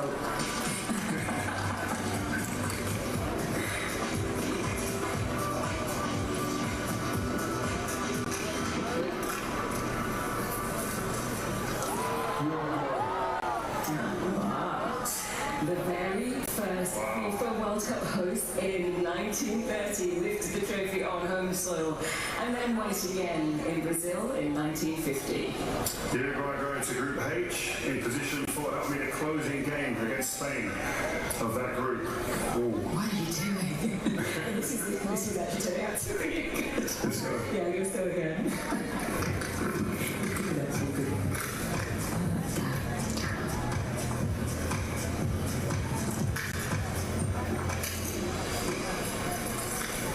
Senegal.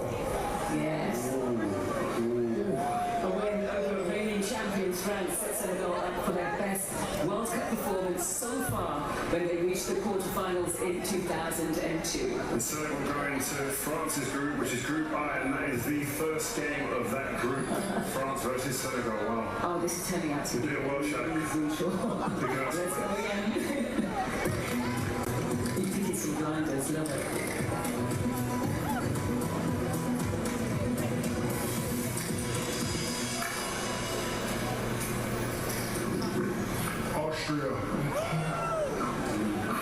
Austria finished third in the 1954 tournament in Switzerland and are back in the finals for the first time since 1998. Yeah, Austria, they join Argentina in Group J and they go into position 3.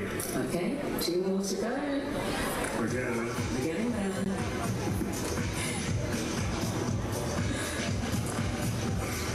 You're making it easy now.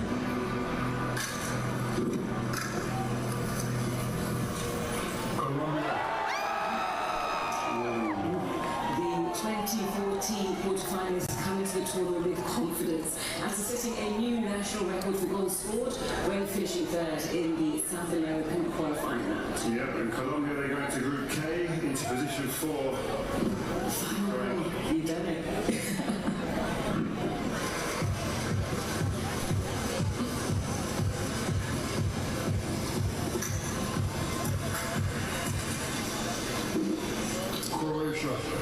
Wow. And finally, Croatia, the 2018 finalists. Croatia twice won bronze medals at the FIFA World Cup in 1998 and 3 years ago in Qatar. Yeah, and Croatia, they go into Group L in position 2, which means that is England's first game at this World Cup. Shaq, man. Jack, you've done it. You've done it again. Yeah, anyway, thank you very much, Shaq. Well done. Danny, where are you again? Well, I'm here with Maya. The last time that Japan played the Netherlands was in 2022 when you guys beat them in the opening game. How do you feel about this time around? Well, it's always tough, you know. I just spoke with Ronald, my old coach, and just before coming here. It's going to be tough, but it's always good. The coach Morias always want to play against the best team which we can play, so it's going to be fun. Great, well, thank you so much. And Rio, back to you. Thank you very much, Danny. And that's 24 teams down, 24 to go. So let's go. Look at the teams from pot 3.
World Cup hosts back in 2010.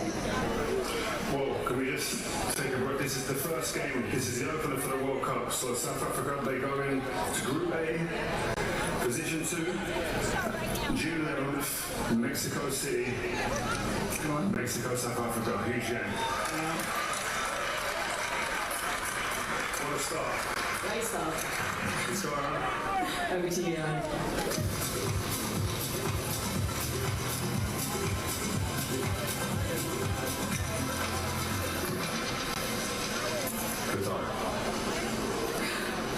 Hosts and debutants in 2022, Qatar came through the fourth round of qualifying in Asia to clinch their spot. Qatar going into Group B in position 3. Okay. Very good. Back to you, Aaron.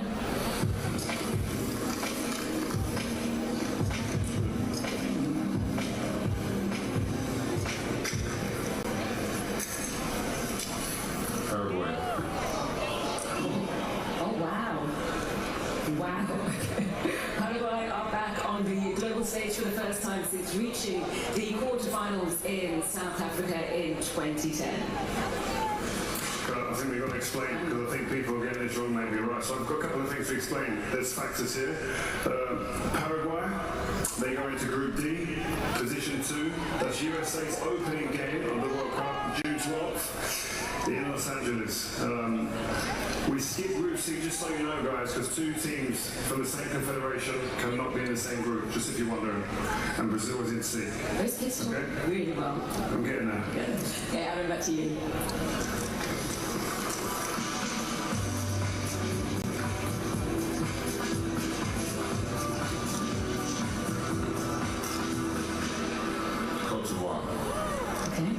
The reigning African champions have been to 3 FIFA World Cups before.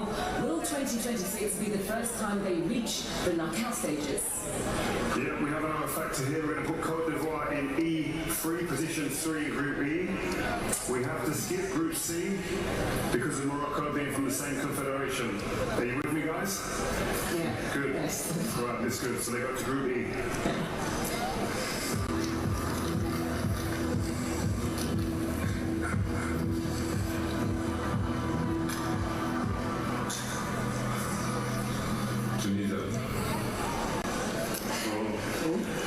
After 6 participations that ended in the group stage, Tunisia will be aiming to reach the knockout rounds for the very first time. Guys, we're going to have to skip again because Tunisia cannot go in the same group as Morocco, as we told you before, same confederations.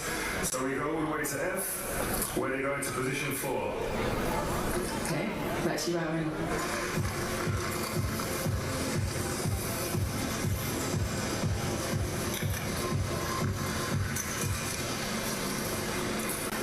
Egypt. Aaron, what are you doing? Oh boy. Egypt are heading to the finals for a 4th time. They'll be aiming to claim their country's first ever win at the tournament. I have a feeling I know what's happening. Yeah, we have another factor. Most others, Egypt have gone to Group G in Position 2. That's the opening game versus Belgium. Like we said, they skipped Group C because Morocco are there from the same confederation. Okay.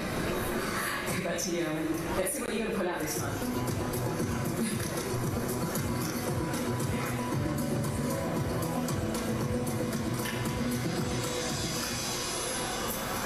Scotland. Wow. Love that. It's been 28 years since we last saw Scotland on the global stage. Can they now reach the knockout rounds for the first time at the 9th attempt? Now we go back to Group C, and Scotland can go in Position 4, so they're in a group with Brazil and Morocco. That's shaping up to be a good group. Love that. You're doing well. We've got you. Next ball. End ball, please.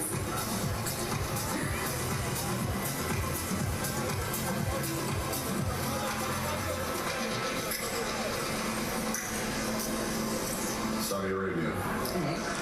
Okay. Saudi Arabia were the only team to defeat the eventual champions Argentina at Qatar 2022 with a sensational opening game performance. Yeah, we know we'll never forget that. But Saudi Arabia, they go into Group H in position 3, joining a very, very mouth-watering group of Spain and Uruguay. Wow, you're doing very well. Let's keep it going. Next ball, please. Very clean so far, Karen.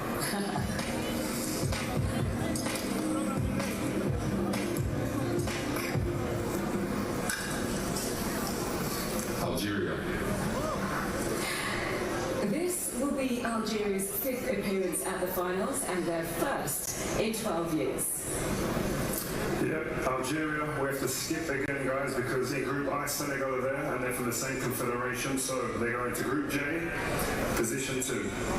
Argentina's first game at the World Cup holders against Algeria. Okay, let's go again.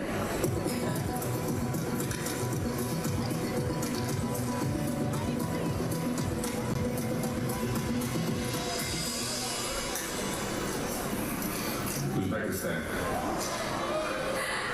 Afternoon, this is ahead of the 2006 and 2014 World Cups. This is the first time the Central Asian country will feature in the final tournament. What are you guys laughing about? Are you... Spit those two up. I know. Well, we've got factors here, so I'm going to take Uzbekistan and put them into Group K in position 3. We skipped I because of teams that are yet to be drawn. So we'll wait for them teams to be drawn in the next spot, so we're going to have to move on, and we'll wait for them. Back to you.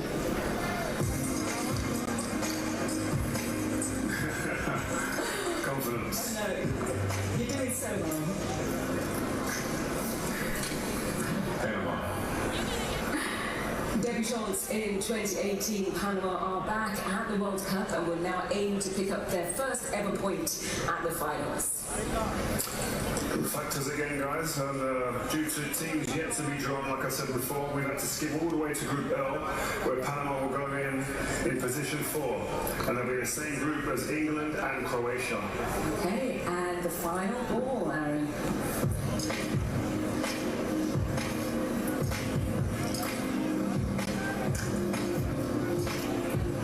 Norway. And finally, Norway. They're back for the first time since 1998, and boy did they do it with a bang, scoring more goals in qualifying than any other European team. Yep, Norway, they go into Group I, and they go into position 4. So, Aaron, brilliant job. Clean hands, you knocked out of the park. But you could be the MVP for me at the moment in the draw. Sorry, guys.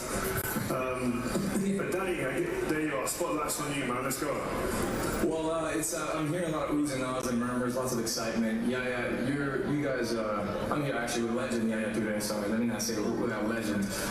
Cote d'Ivoire, 4-time champions Germany. How are you guys feeling about getting out of the group? Well, I think compared to the last group we've been when the World Cup, I think he's quite okay, to be honest, I hope the target this World Cup coming is going to be finishing, going through to the first one, right? And let's see, further is going to be a bonus for us, and I believe my fellow brothers are going to make us proud, yeah?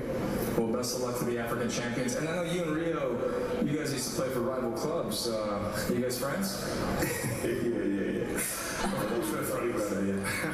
What are you trying to do here, Danny? I know you're trying to get in the middle here. I'm trying to start it up. I'm trying to get it up. But I haven't really forgiven Yaya for that 2012 title race where they took it off. It's fine, but he's gonna get over it. I'm over it, man. Come on, let me live, man. But we've got 12 more teams to be drawn. These are the nations in pot 4. So let's go to the video.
Oh, nice. Yeah. I can hear you, Matt. Can you hear me? Mic check 1, 2.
So the winner of Class A goes into Group B into position 2.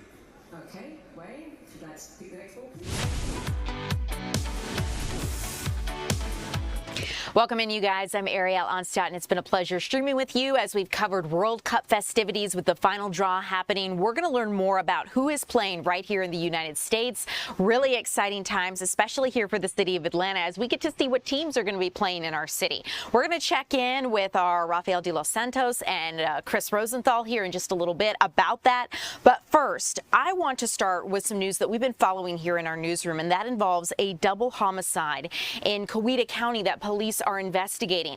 Our Doug Evans has been staying on top of this. And Doug, what are you learning about this story right now? I know we were talking about it in the morning meeting, and it sounds like just an unfortunate situation. Homicides always are, but this seems like a tragedy. Yes, it's very much a family situation here in Coweta County that has been unfolding over the last 12 to 14 hours here.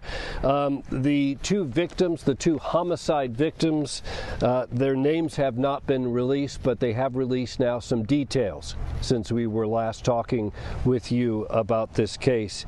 One of the victims is 82 years old, a woman. The other victim is 79 years old, also a woman, and we're told that these two victims are related to their attacker. Let's show you who that is. His name is Brandon Christopher Jones. We're told that he's 25 years old. He's currently being held here at the Coweta County Jail, and he is charged with 2 counts of murder. This is some new information into us. Mr. Jones made statements to law enforcement at the scene indicating that he had killed the 2 victims, and a regional mental health team had been at the residence earlier in the day, yesterday. The motive and circumstances surrounding this incident remain under investigation. There are a couple of things that I have uncovered here in just the last hour in talking to sources here at the Coweta County Sheriff's Office. They tell me 2 things. One is that the 911 call was made by a relative who was not at the house but had learned some concerning information about these 2 women and called 911 to report something.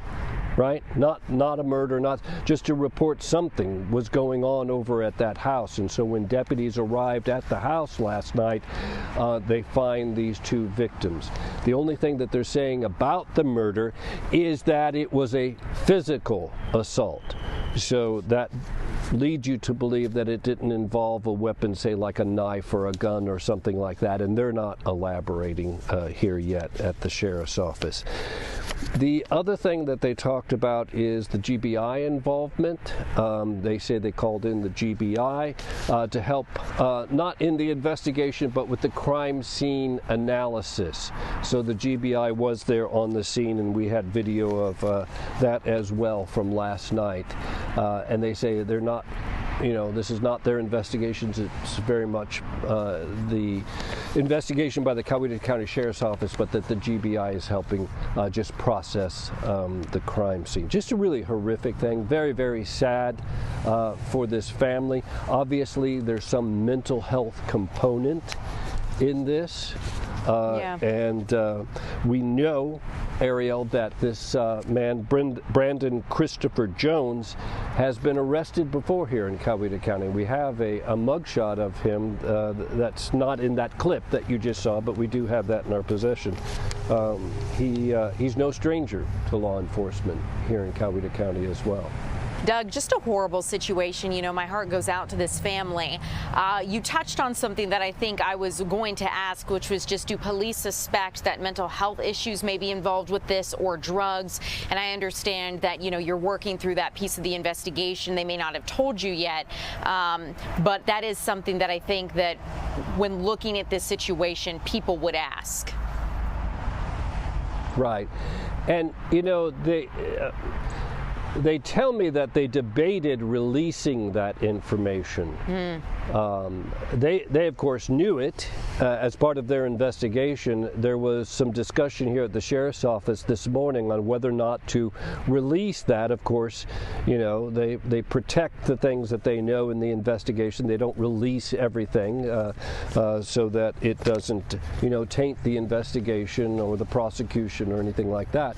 But they felt like they needed to release that information so that people understood that this horrendous thing, this taking of 2 lives here in Coweta County, a double homicide, pretty unheard of in a pretty quiet community usually, and so they wanted people to understand that this involves some kind of mental health situation, so that they didn't think that there was something larger than that, something even more nefarious than that was happening out in the community. So that's one of the reasons why they did release that information, and also release the information that the victims were related to their attacker.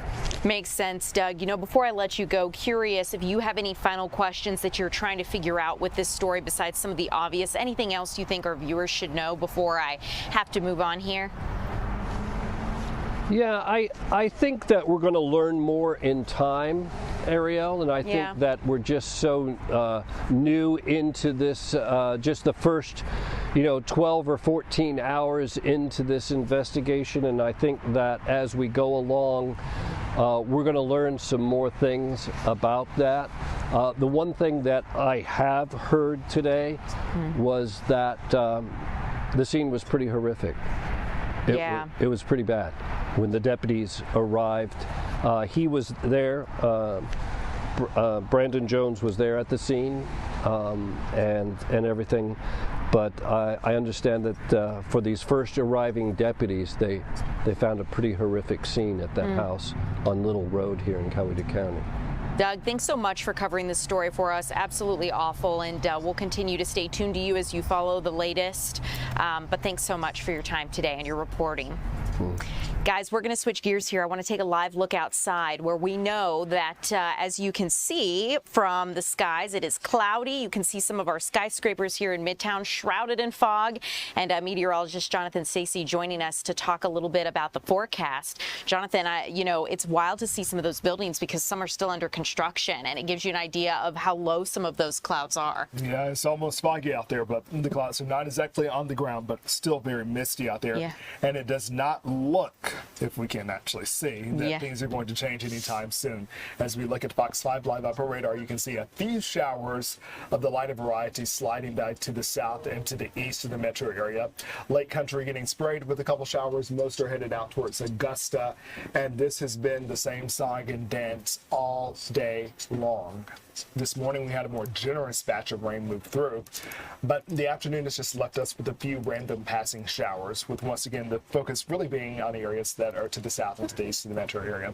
The temperature has stammered and struggled all day, stammering in the 40s, 47 degrees. Out of breath of wind, it feels like it's in the lower 40s in many locations. 44 in Gainesville, 44 in Canton. Okay, you get the point. It's cold. So what's going to happen? Well, not much is going to change. The clouds will persist, and the temperatures, they're going to stay stagnant. Tonight we may shave a degree or two off the mercury, but by and large, no big shifts or changes. We're not close to freezing, although some numbers, especially up across the northeast Georgia mountains, will drop down into the 30s. It's just kind of a quiet, benign night. So, as we dig into the weekend, because there are many questions about the weekend, considering that the SEC championship is tomorrow afternoon. Was about to ask you. People in town for a number of different reasons, especially in the thick of the holiday season. So, here's the deal. Tomorrow may start off dry for some, damp for others, but basically we have this front, and despite the area of high pressure moving in, the front is going to still spit out some showers. Okay. But the focal point of tomorrow's shower activity is going to really be to the south of the metro area. I think Atlanta may be the dividing line. Okay. So if you live in Atlanta, maybe Clayton County, Fayette, Henry, do you consider yourselves Atlanta? Yeah. Metro Atlanta, maybe? Metro Atlanta. You could possibly get some passing showers. Overall, I don't really see the rain chances reaching too far north. Okay. Now we've advanced the clock to Sunday. We wake up to the same situation, Ariel. Clouds are still in place. Yeah. Although they may try to sneak out of here like late Sunday or Saturday night and then come back Sunday. So we'll have to watch it, but based on the timing, it's going to be dark. So it's not like sunshine. It's going to like creep in. If you see sunshine, let me know. Hit me up. Yeah, tell Jonathan. A few showers, randoms for Sunday. And then like as things start to like improve, as that area of low pressure kind of like moves out of the way, another front moves through, and that's going to drive rain chances for the latter part of the day Sunday, and also give us a chance for maybe a little action Monday morning. Models are still not quite on the same page. I think by Monday afternoon, going into Tuesday, we finally get the return of sunshine. But look at those winds, Ariel. Oh, no, Jonathan, I'm literally, my mouth is, my jaw is like slightly drooped because I'm just, oh boy. What that means, yeah. Oh boy. You know exactly what that's going to give. So let's take a look at this, the kickoff forecast for the Crimson Tide and the Georgia Bulldogs tomorrow at Mercedes-Benz. 4 o'clock is kickoff. Let's go with 50 degrees. Okay. Make you warmer than that. That's not warm at all. It's fairly mild, below average for this time of the year. I'm going to say that a passing shower is possible just to cover my butt. Yes. And so you need to cover your head. Yeah. And just act like it's going to rain and just hope for the best. Yeah. Meaning that you have dry conditions with a few clouds above. Now let's take a look at the 7-day situation here. Not much to get excited about except for like Monday. I think the rain is like an overnight, early morning ordeal. And then sunshine breaks out for a short 2-day stay before another front starts to tease and pester us going into late next week. If you don't see me next Wednesday, mind your business. You know, I may have to make the most of this sunshine that's gonna show its head to us. Yeah, I was actually about to walk into one of our boss's offices in a couple minutes and like just choose a random day to be off. I think Thursday is working out best for my fellow coworkers, but Wednesday's looking like the big day. For you, yeah. All right. Well, Jonathan, thank you so much. We appreciate you as always. It's great to see what's going to happen, and especially as we have such a busy weekend ahead. So appreciate your time. Okay, guys, I want to get to some updates that we have here in our newsroom involving a vote that a CDC panel took today regarding the hepatitis B vaccine. We know that the CDC's vaccine advisory panel actually just rolled back a vaccine recommendation for newborns For decades, this panel has recommended that all newborns get a first dose of the hepatitis B vaccine within 24 hours of birth. After a day and a half of heated debate, the panel has now voted to recommend that mothers who test negative for hepatitis B can decide with their doctor whether their baby should get that first birth dose. The group suggested waiting until at least 2 months of age for the first dose. 3 of the 8 members on the panel voted against this change. Acting CDC Director Jim O'Neill will now choose whether to adopt the panel's recommendations. That's the next step. Some senators and lawmakers are actually voicing their frustration with this. Republican Senator Bill Cassidy, who's actually a liver doctor and sits on, or rather chairs, the Senate's Health Committee, says he doesn't think this is a good idea, and he believes hepatitis cases could rise as a result of vaccines not starting as a recommendation for newborns. So we'll keep you updated on this situation. In the meantime, another story I want to keep you updated on involves lawmakers' reactions to those strikes on alleged drug boats. You're taking a look on Capitol Hill as lawmakers are continuing their questioning of Pentagon Chief Pete Hegseth. Lawmakers review the video for the first time of the strikes of the drug boat that's at the center of this controversy. Navy leadership double-tapped the boat, quote, or rather double-tapped meaning they basically killed the survivors in a second strike in the water. Some Democrats say this broke the rules of engagement and could even constitute a war crime. For example, Democratic Congressman Jim Hines says, quote, Admiral Bradley has a storied career and has my respect, but what I saw in that room was one of the most troubling things I've seen in my time in public service, end quote. Now, his strong takeaways come after this closed hearing on Capitol Hill Thursday with that Admiral Frank Bradley, and Congress is trying to find more answers on this September 2nd strike on this drug boat in the Caribbean. Secondary strikes took out those 2 survivors, like I mentioned. The majority of those on the boat were killed in that initial attack. Lawmakers were shown footage of those follow-up attacks, which have not been seen by the public. Pentagon Chief Pete Hegseth initially took the heat for the operation, but he said earlier this week that those follow-up strikes came at the request of Admiral Bradley, and it was his decision to make those strikes. Congress has not specifically authorized any of these strikes so far. 86 people have been killed, and the administration, the White House, is calling those on these boats narco-terrorists, saying they're smuggling drugs here into the United States, and therefore the actions that they're taking are justified. President Trump has said that he wouldn't mind releasing the footage of that secondary strike on this boat, so we'll continue to keep you updated if we learn any new information or if that were to happen. A final national story I want to keep you updated on involves the pipe bomb suspect that appeared in court today. And it's a case that many thought was never going to be solved. After going unsolved for nearly 5 years, the FBI nabbed a suspect that they believe planted bombs outside of the Republican and Democratic national headquarters the night before the January 6th riot at the Capitol. 30-year-old Brian Wolf Jr., or rather Brian Cole Jr., is now in federal custody.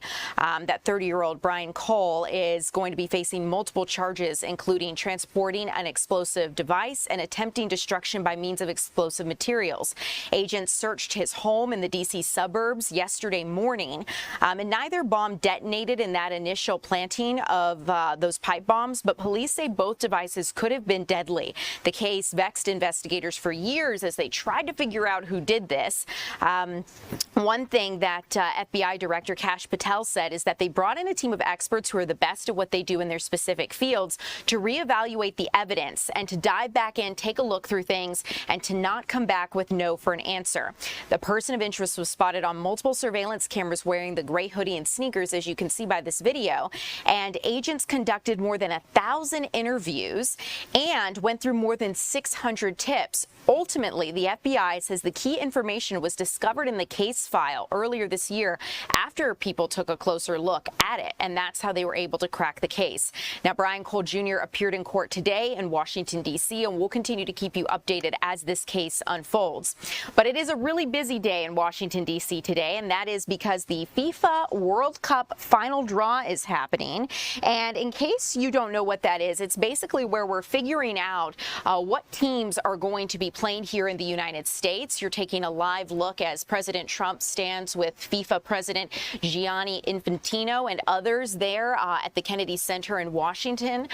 The president was on stage just moments ago helping to pick some of the teams that are going to be playing here in the United States. We've gotten to look at some of the different groups that are going to be playing. There are letter groups, and basically teams are designated to play within these groups. And then we get a better picture of what cities here in the United States they're going to play in. As we know, Seattle, Atlanta, other big cities here in the United States are going to host these games. So I'd like to let you listen in on what the president had to say when reporters were asking him questions earlier today.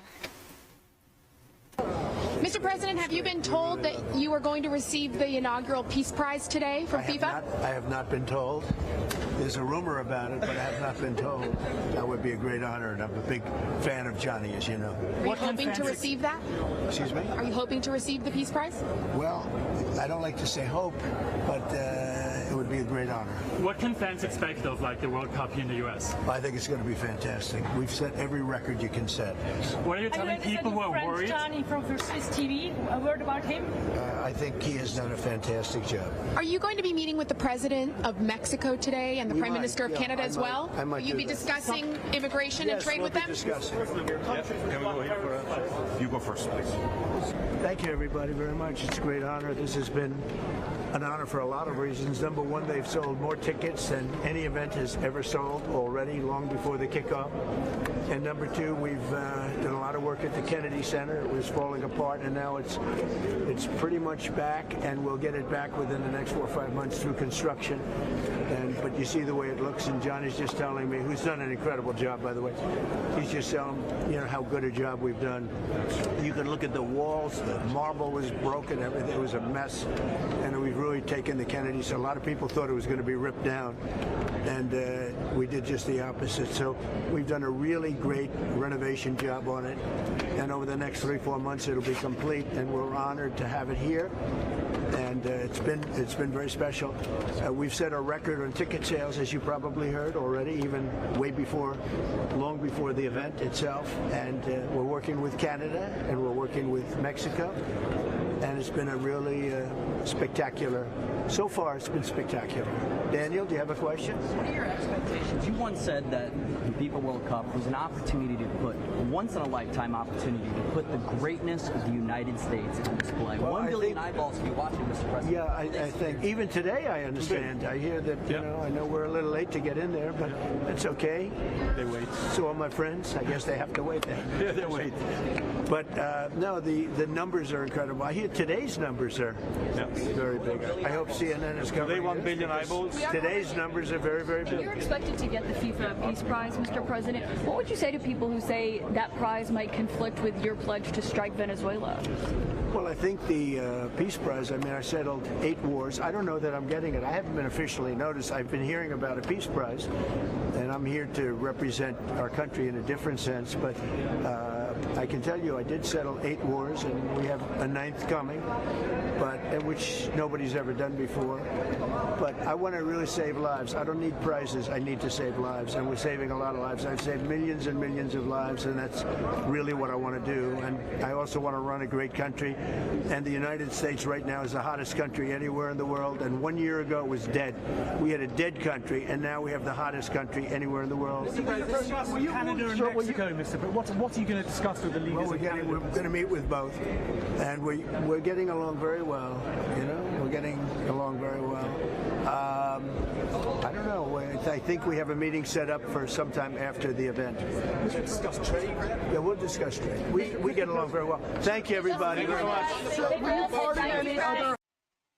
Okay, guys, you were listening in as the president spoke with reporters, and I want to take you through a little bit about what I know so far. So one of the things that I've been checking for you guys, because the FIFA World Cup draw has just started to wrap up, is what groups are going to be playing together. And we do know that the United States, Team USA, is going to play in Group D alongside Australia, Paraguay, and the European Playoff C. So that kind of gives you an idea of some of the teams that the United States is going to be competing in. in.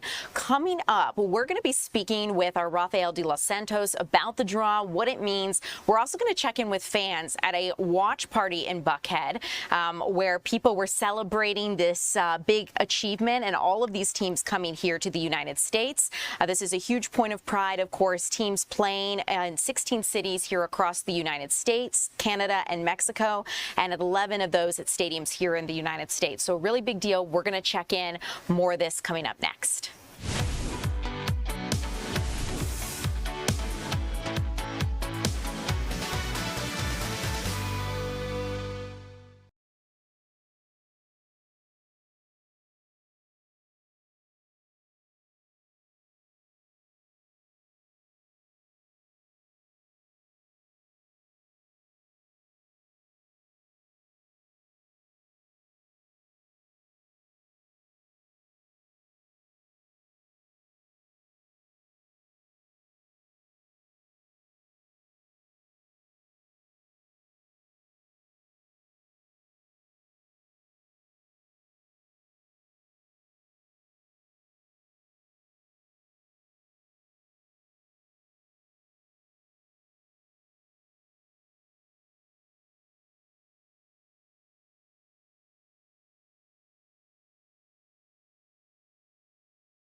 Welcome back in, you guys. I'm Ariel Onstott, and it's a pleasure to stream with you here on our Friday afternoon.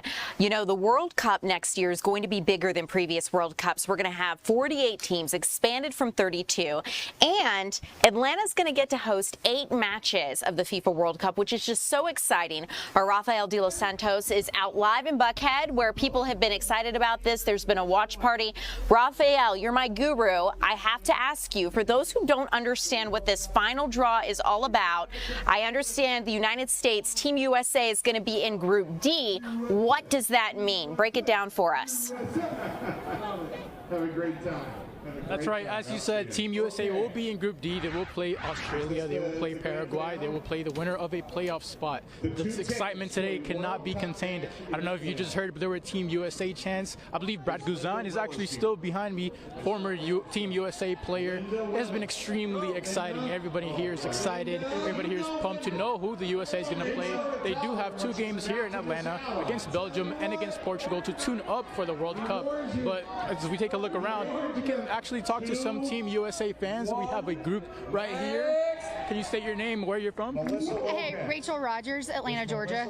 I figure, Rachel, that you are a Team USA fan. Yeah, of course. Can you talk to me about the excitement, knowing who you're going to play in the World Cup, and the excitement about the event that we put on today? Yeah, absolutely. Super excited. Thrilled to be here today to see everybody that is qualified and where they may potentially play. Of course, I'll be following Team USA through the tournament, but I'm also excited about everyone that we're going to get to welcome into our city, in the countries that will see our hospitality and the diverse things that make Atlanta so great.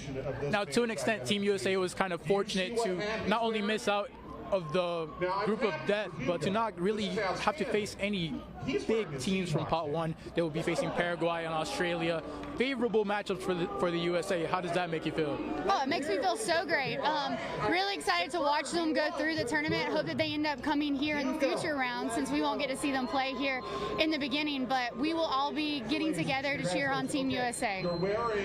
If you had to add just one last thing in your own words about what you're looking forward to in this World Cup, other than welcoming in teams, other than getting to experience this for the first time in home soil, what would that be?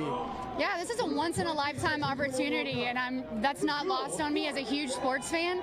So I'm excited to just be a part of all of the action, of everyone coming here and cheering for everybody. Honestly, I want everyone to be a winner in the tournament. Thank you. As you just heard, there are more fans here. There is a chance. I figure you're also a Team USA fan. I see the jersey. Absolutely. Go USA. Are you excited now knowing who the USA is going to play? You guys have Australia, you have Paraguay, there's still that playoff spot. Are you excited about what's to come? Oh, it's a huge opportunity for Atlanta. So excited about what's to come and who's coming here. We're just really excited to show up for the city. What did you think of today's event? Just the excitement surrounding all the music. Brad Guzan was out here. Oh, they did an awesome job. It was really fun. It's really getting us excited for the big event. And I'm just excited to see how the summer goes. Do you plan to make your way to any World Cup games? Yeah, would love to. We did get some tickets this morning, so excited to see who's in the match that we got. But either way, whoever goes, it's going to be a really exciting opportunity. Last World Cup, Team USA got knocked out in round of 16. Yeah. What are your hopes this year on home soil? Oh, on home soil, you always want them to go all the way. But honestly, just want them to show a good draw and make sure that we're a great venue for the World Cup as well. Well, best Team USA, as we heard.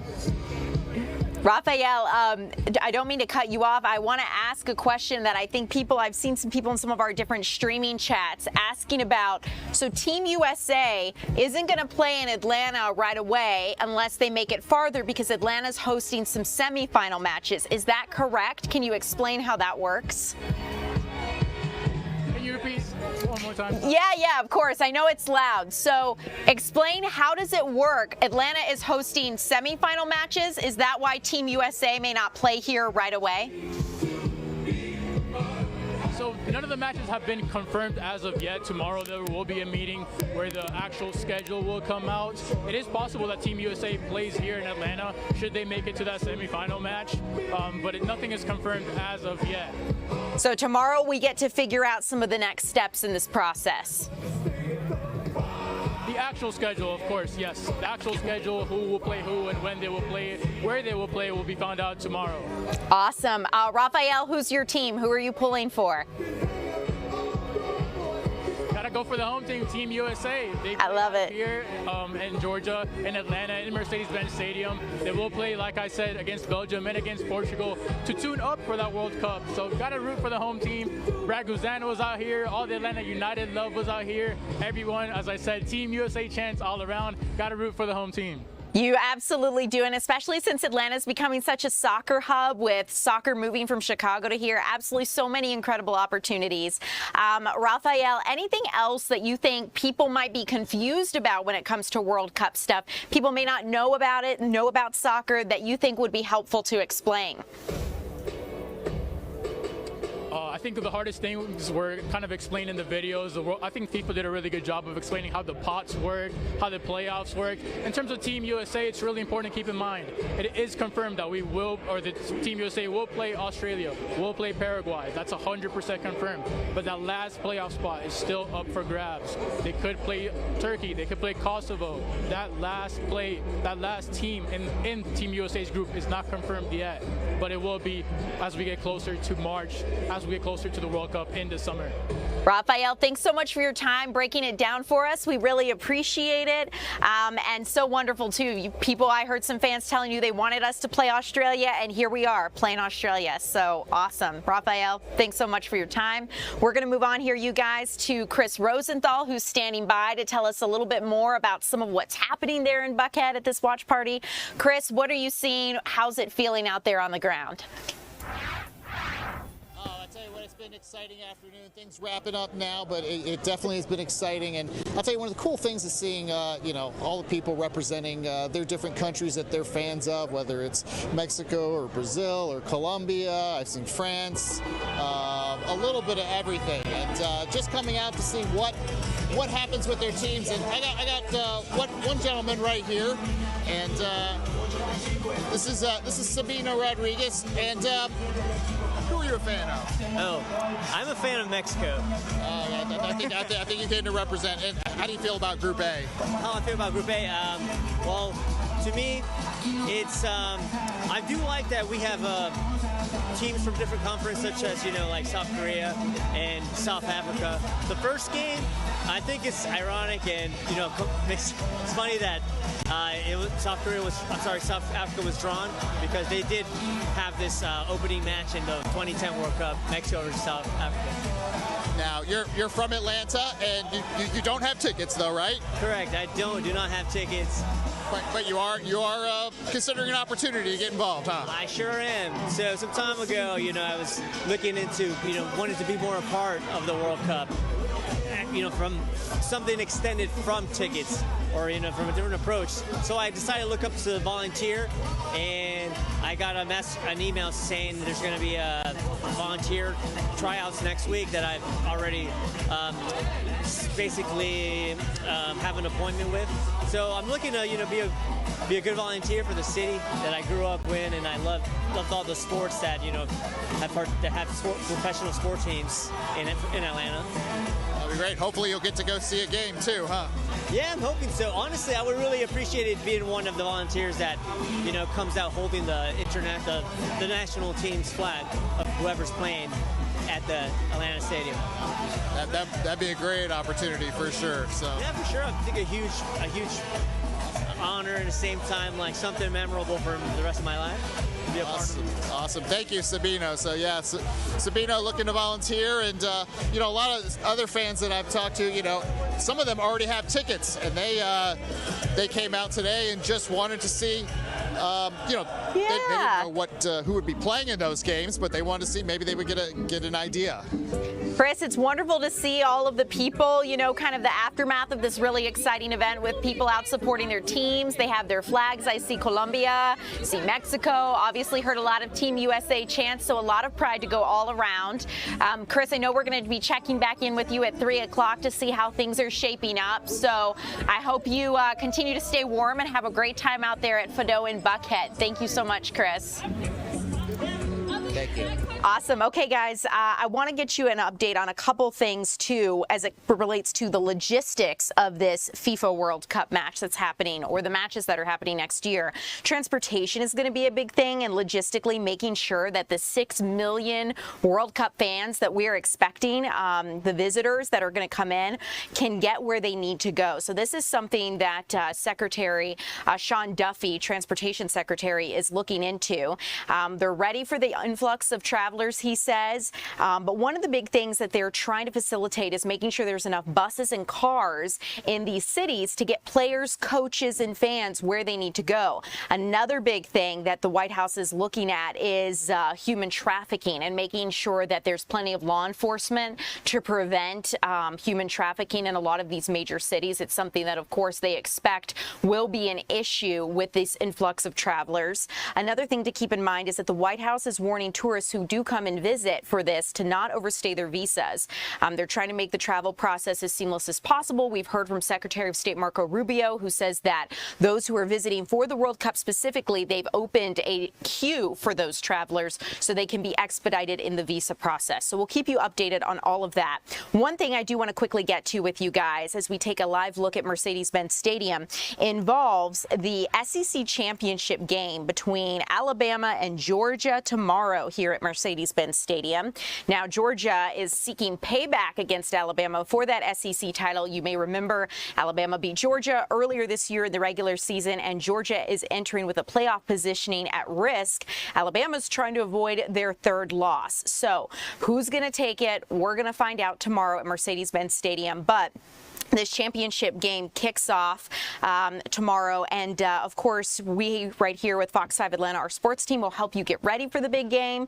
We have an SEC Showdown edition of Georgia All Access tonight. You can watch it live or stream it right here on Fox Local at 7 this evening, and we'll get you in the mood, let you know what to expect.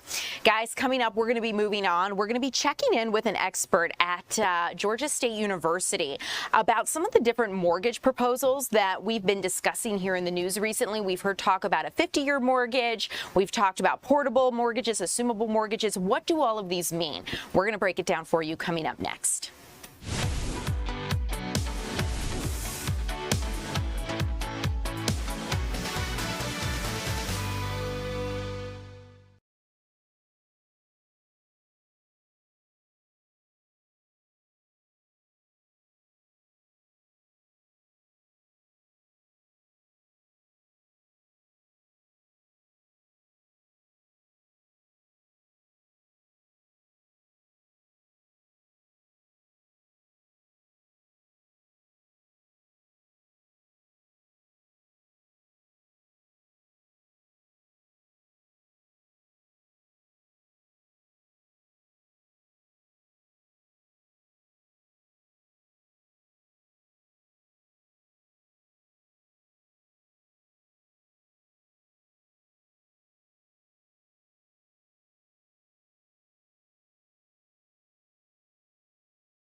Welcome in. I'm Ariel Onstadt. Thanks so much for streaming along here with me, you guys. I am taking a look through our YouTube chat here on Fox 5 Atlanta. If you guys have any questions, drop them in the chat. We'll try to answer them. But in the meantime, one of the things we've talked a lot about, and I've seen a lot of people talk about on social media, is different mortgage proposals and how we can work to reduce the housing costs that a lot of people are facing.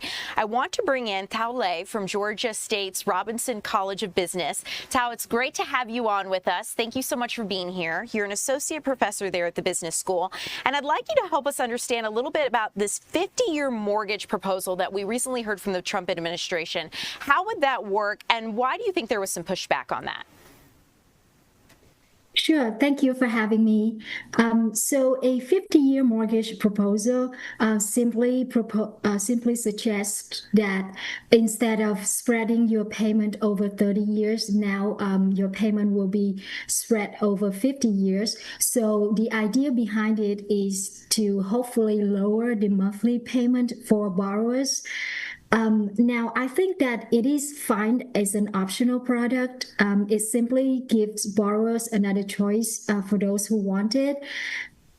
But it would not help with the housing affordability issue, because it's a supply issue. So that's why it has received a lot of criticism. Also, for borrowers, the benefit of a 50-year mortgage is very limited. This is because compared to a 30-year mortgage, the monthly payment of a 50-year mortgage will only be about $200 to $300 lower for a normal, an average mortgage, but you will end up paying a lot more in total interest over 50 years. It makes sense. So yeah. Oh yeah, go ahead. I don't mean to cut you off. Continue what you were going to say. So I imagine that there are a small group of borrowers where, reducing their monthly payment by just a little bit can help them qualify for a mortgage. So lenders can approve them for a 50-year one, but not a 30-year one because their income is not high enough. But for the majority of borrowers out there, I think that the slight reduction in monthly payment doesn't really justify paying so much more in interest over time.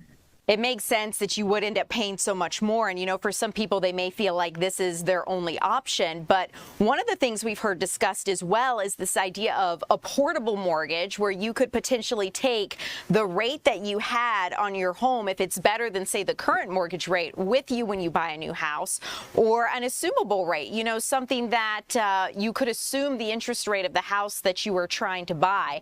Have you heard a little bit about this? Could you explain how those might work? Sure. So those are two separate options. An assumable mortgage is one where the buyer can take over the seller's mortgage when they buy a house. So, for example, if you're looking to buy a house for $500,000 and the seller has a current $300,000 mortgage on it at a 3% interest rate, you can take that over, but you have to pay the $200,000 difference either in cash or using a second loan. Now, assumable mortgages are already existing. They are getting popular. So it's not just an idea. All mortgages that are backed by the government are assumable. So that includes FHA loans, VA loans, and USDA loans.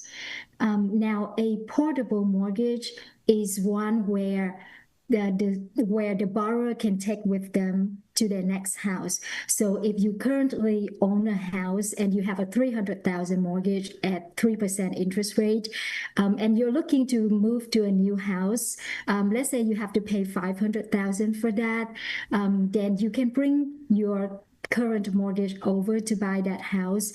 You do have to, again, pay the $200,000 difference either in cash or using a second loan. So that would be a big saving for sellers if you're using portable mortgages to bring it over to your next house. For buyers, the assumable mortgage option will save them a lot of money by taking over the seller's low rate. It makes sense, and I've heard a lot of people talk about how if they bought their house, a while back, they just wish that if they moved, they could take that interest rate with them. I'd imagine banks make money, right, when the interest rates are higher, so they may not be as open to a portable or assumable rate. But like you said, the assumable one's already backed by the government. That can work already, but portable might be something a little bit more challenging. Yes, that's exactly right. So it is just an idea right now. And I'm sure that a lot of lenders are not going to be happy if we are forcing portability on existing loans because they're not making money out of it.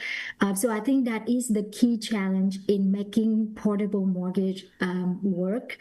I think that we have to have a way to compensate lenders for their loss by extending the life of those mortgages.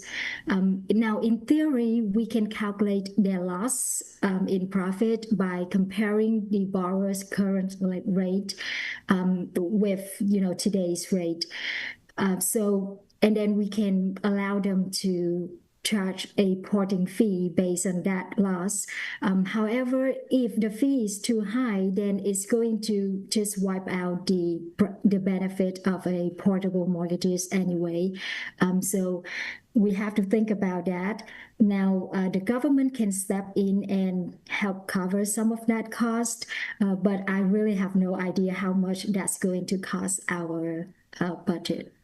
You know, it's so interesting, and it's always an interesting conversation because people have questions on how the process would work, and I really appreciate you joining to break it down for us. A fee is an interesting idea, yeah, to compensate for the loss, but then it's like, okay, does that erase the benefit you might get? So I really appreciate your time and joining us for this discussion today, and thanks so much. Yeah, thank you. Awesome. Thank you so much, Tal. Okay, guys, we are going to move on here because we need to get to another story just into our newsroom that we were talking a little bit about this morning that is super interesting in the sense that you may not have heard, but if you are here in Georgia, you would be able to help a neighbor in need if you're a hunter.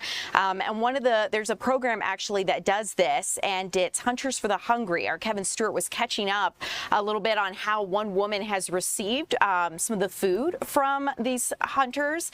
And Kevin, you know, it's really incredible because according to the Atlanta Community Food Bank, nearly 1 in 7 Georgians may be in need of buying food. So the fact that this woman was able to get help in this way, it's just really wonderful.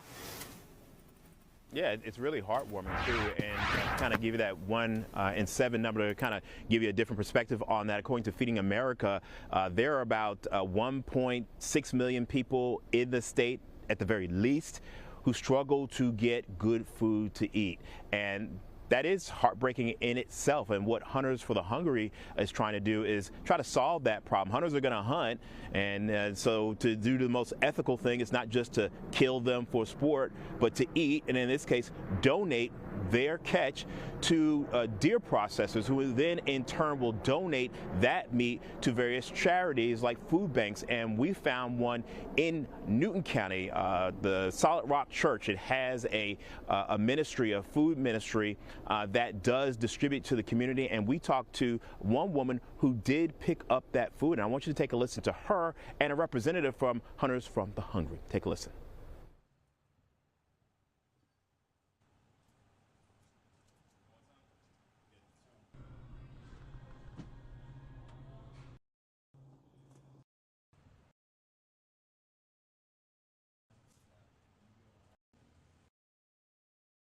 It is very important. When my husband passed away, I didn't know how I was going to survive. I still had a daughter at the house, and I heard about it, and so I started coming. People just are so blessed when they get stuff that they don't know where their next meal is coming from, and the Lord provides, and this ministry is a great blessing. We say one deer does around 160 meals, and our goal this year is 140,000 pounds. So that can kind of give you a little bit of a gist. Right now we're at 80,000 pounds, so we're doing quite a lot. There's a lot of meat going out.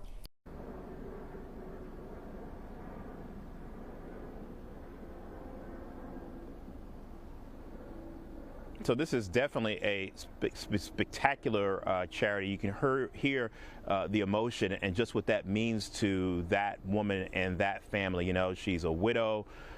You know, things can go great for folks. It's probably a great example of just how hunger does work. I mean, you can be doing perfectly fine and then your life changes, and then she's got to figure out, how do I feed myself and my family? And having a resource to go to, it does a lot, and certainly you're not going to turn your nose up on any kind of food. She said she's had it before, deer meat, venison, if you will, if you want to be fancy, and she enjoys it. And she said this was cooked very well, dressed at that particular place, and seasoned well, and she enjoys it. She says she's fed it to other people, and they don't know that it is venison, deer meat. You know, Kevin, it was so heartwarming to hear from Wanda, the lady that you interviewed. I mean, so emotional and just grateful over this, you know, gift that these hunters gave her. And it's wonderful what you were saying from the standpoint of, for me personally, you know, I may not like to hunt for sport. That's not really my style. But this idea that something, I may take the life of a living being, but it's going to go to great use and going to go and feed other people who need it. I mean, that's it's a really noble idea, and it's a way to maybe turn what you already have as a hobby into helping those here in your own backyard.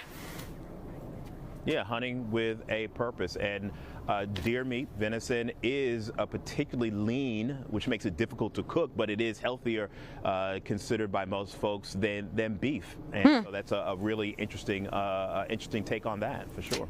Yeah, Kevin, I'm glad you mentioned that, because I actually went to the Hunters for Hungry website, and it says that venison is the ultimate high-protein, low-fat organic meat, and it says that you can help out if you want to get involved with Hunters for the Hungry. You can donate a deer to the participating processor near you.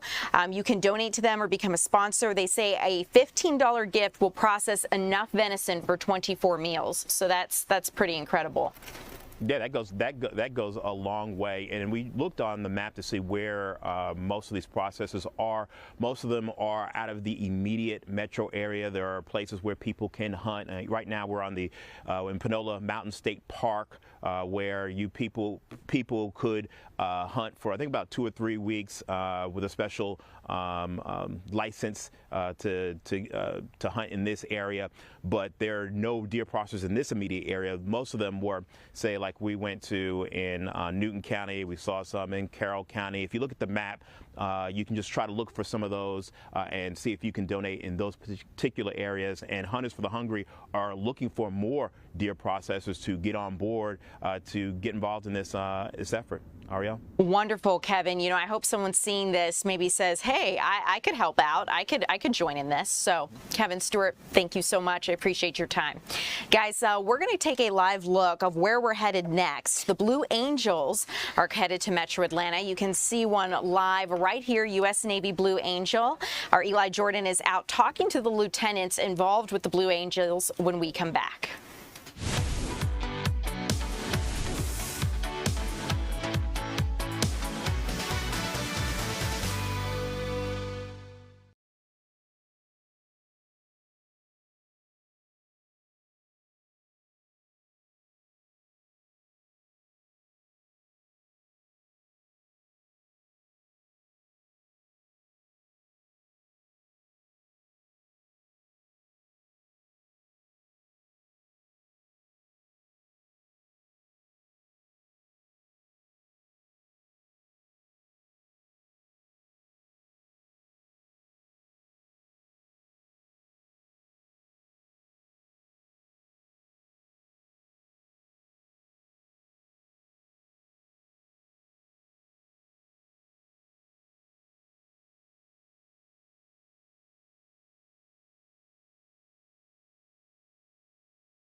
Well, welcome in. I'm Ariel Onstadt. Thanks so much for streaming along here with us. You guys, you're in for a treat because 2 U.S. Navy Blue Angels are visiting Peachtree City today. This is part of a final stop on the 2026 Air DOT show, and our Eli Jordan is catching up with those who fly him. Eli, leather jacket, the aviators, are you gunning for a role in Top Gun? You know, are you trying to join the pilots in the Blue Angels? Tell me about it. this is my ride. I'll be hopping in on here and take it off now. Instead of something so cool, you got to try to look cool yourself. Plus, it's also cold out here. It's, so why not? Got the blue aviators on, leather jacket. I'm living vicariously through these guys that fly that plane. It's actually one of my favorite planes. It's the F-18 Hornet, and the Blue Angels are here in advance of their 2026 air show coming next year, October 31st and November 1st. And if you remember this past air show, people were supposed to see the Thunderbirds, but due to the government shutdown, Thunderbirds never did show up, so it was kind of a bummer for people. But the Blue Angels are here, and they're in advance of, making sure that all the local authorities are, squared away, everybody's on the same page, because it takes a whole lot more than just the pilots and getting FAA airspace cleared for them to put on their demonstration. And I spoke to the pilots that showed up today about what all it takes to get things going. Blue Angel 7 and I will visit each one of our 32 show sites across the country and meet with air show organizers, airfield representatives, community leaders, and get everyone on the same shoot of music prior to the air show. It sounds like it takes a lot of planning to put on these demonstrations throughout the year. It absolutely takes a lot of planning. It is a lot of planning for the air show itself, not just our performance, but I have a fantastic events department, so we're the events coordinators for the team, and we work everything from hotels to rental vehicles, maintenance support equipment, airspace, hangar space, you name it, and we'll be ready for it. So every time we come out to these air show sites, all the logistics that are involved, all the teams that are involved are all part of that mission set. And when we perform at our flight demonstrations and when we fly that Yankee set, those 18 inches wingtip to canopy, those are all, I guess you can call them, results of that teamwork, of that professionalism, of that unity that we have when flying these demonstrations. And also, too, 2026 is a special time for the Blue Angels because that's their 80th birthday. Back in 1946, General Nimitz formed the Blue Angels to promote naval aviation amongst, the public after World War II, and I get more interested in that. And so it's evolved from the F-6 Hellcat, a little prop job, to the FA-18 Super Hornet here, and it can go about 1,200 miles an hour, and it is cool. And the two people we just interviewed are the coolest people in the world, if you ask me, and it's just very impressive. This is a really cool machine behind me, and they're in preps here for the 2026 air show, which this past air show about a month and a half ago, 2 months ago, it was a bummer. Government shutdown kept the Thunderbirds away. Hopefully a government shutdown will not keep the Blue Angels away with the naval aviation demonstration next year on October 31st and November 1st. But they got to get ahead of themselves and plan, because it's a lot of work. Eli, it is a lot of work. It's wonderful you were able to introduce us to these pilots. So much goes into this, the precision it takes to fly these things, and of course in such a coordinated way all together, just incredible. So Eli, thanks so much for introducing us, and we'll see you again here in the 3 o'clock hour. We appreciate it. Okay, guys, coming up, we have a lot more news and weather to get to you guys on. One of the things I want to tell you all about involves the SEC Championship and what to expect for that tomorrow at Mercedes-Benz Stadium. I also want to get to a couple other national stories, where we stand with the CDC panel voting to not recommend a key vaccine for newborn babies. That's coming up next.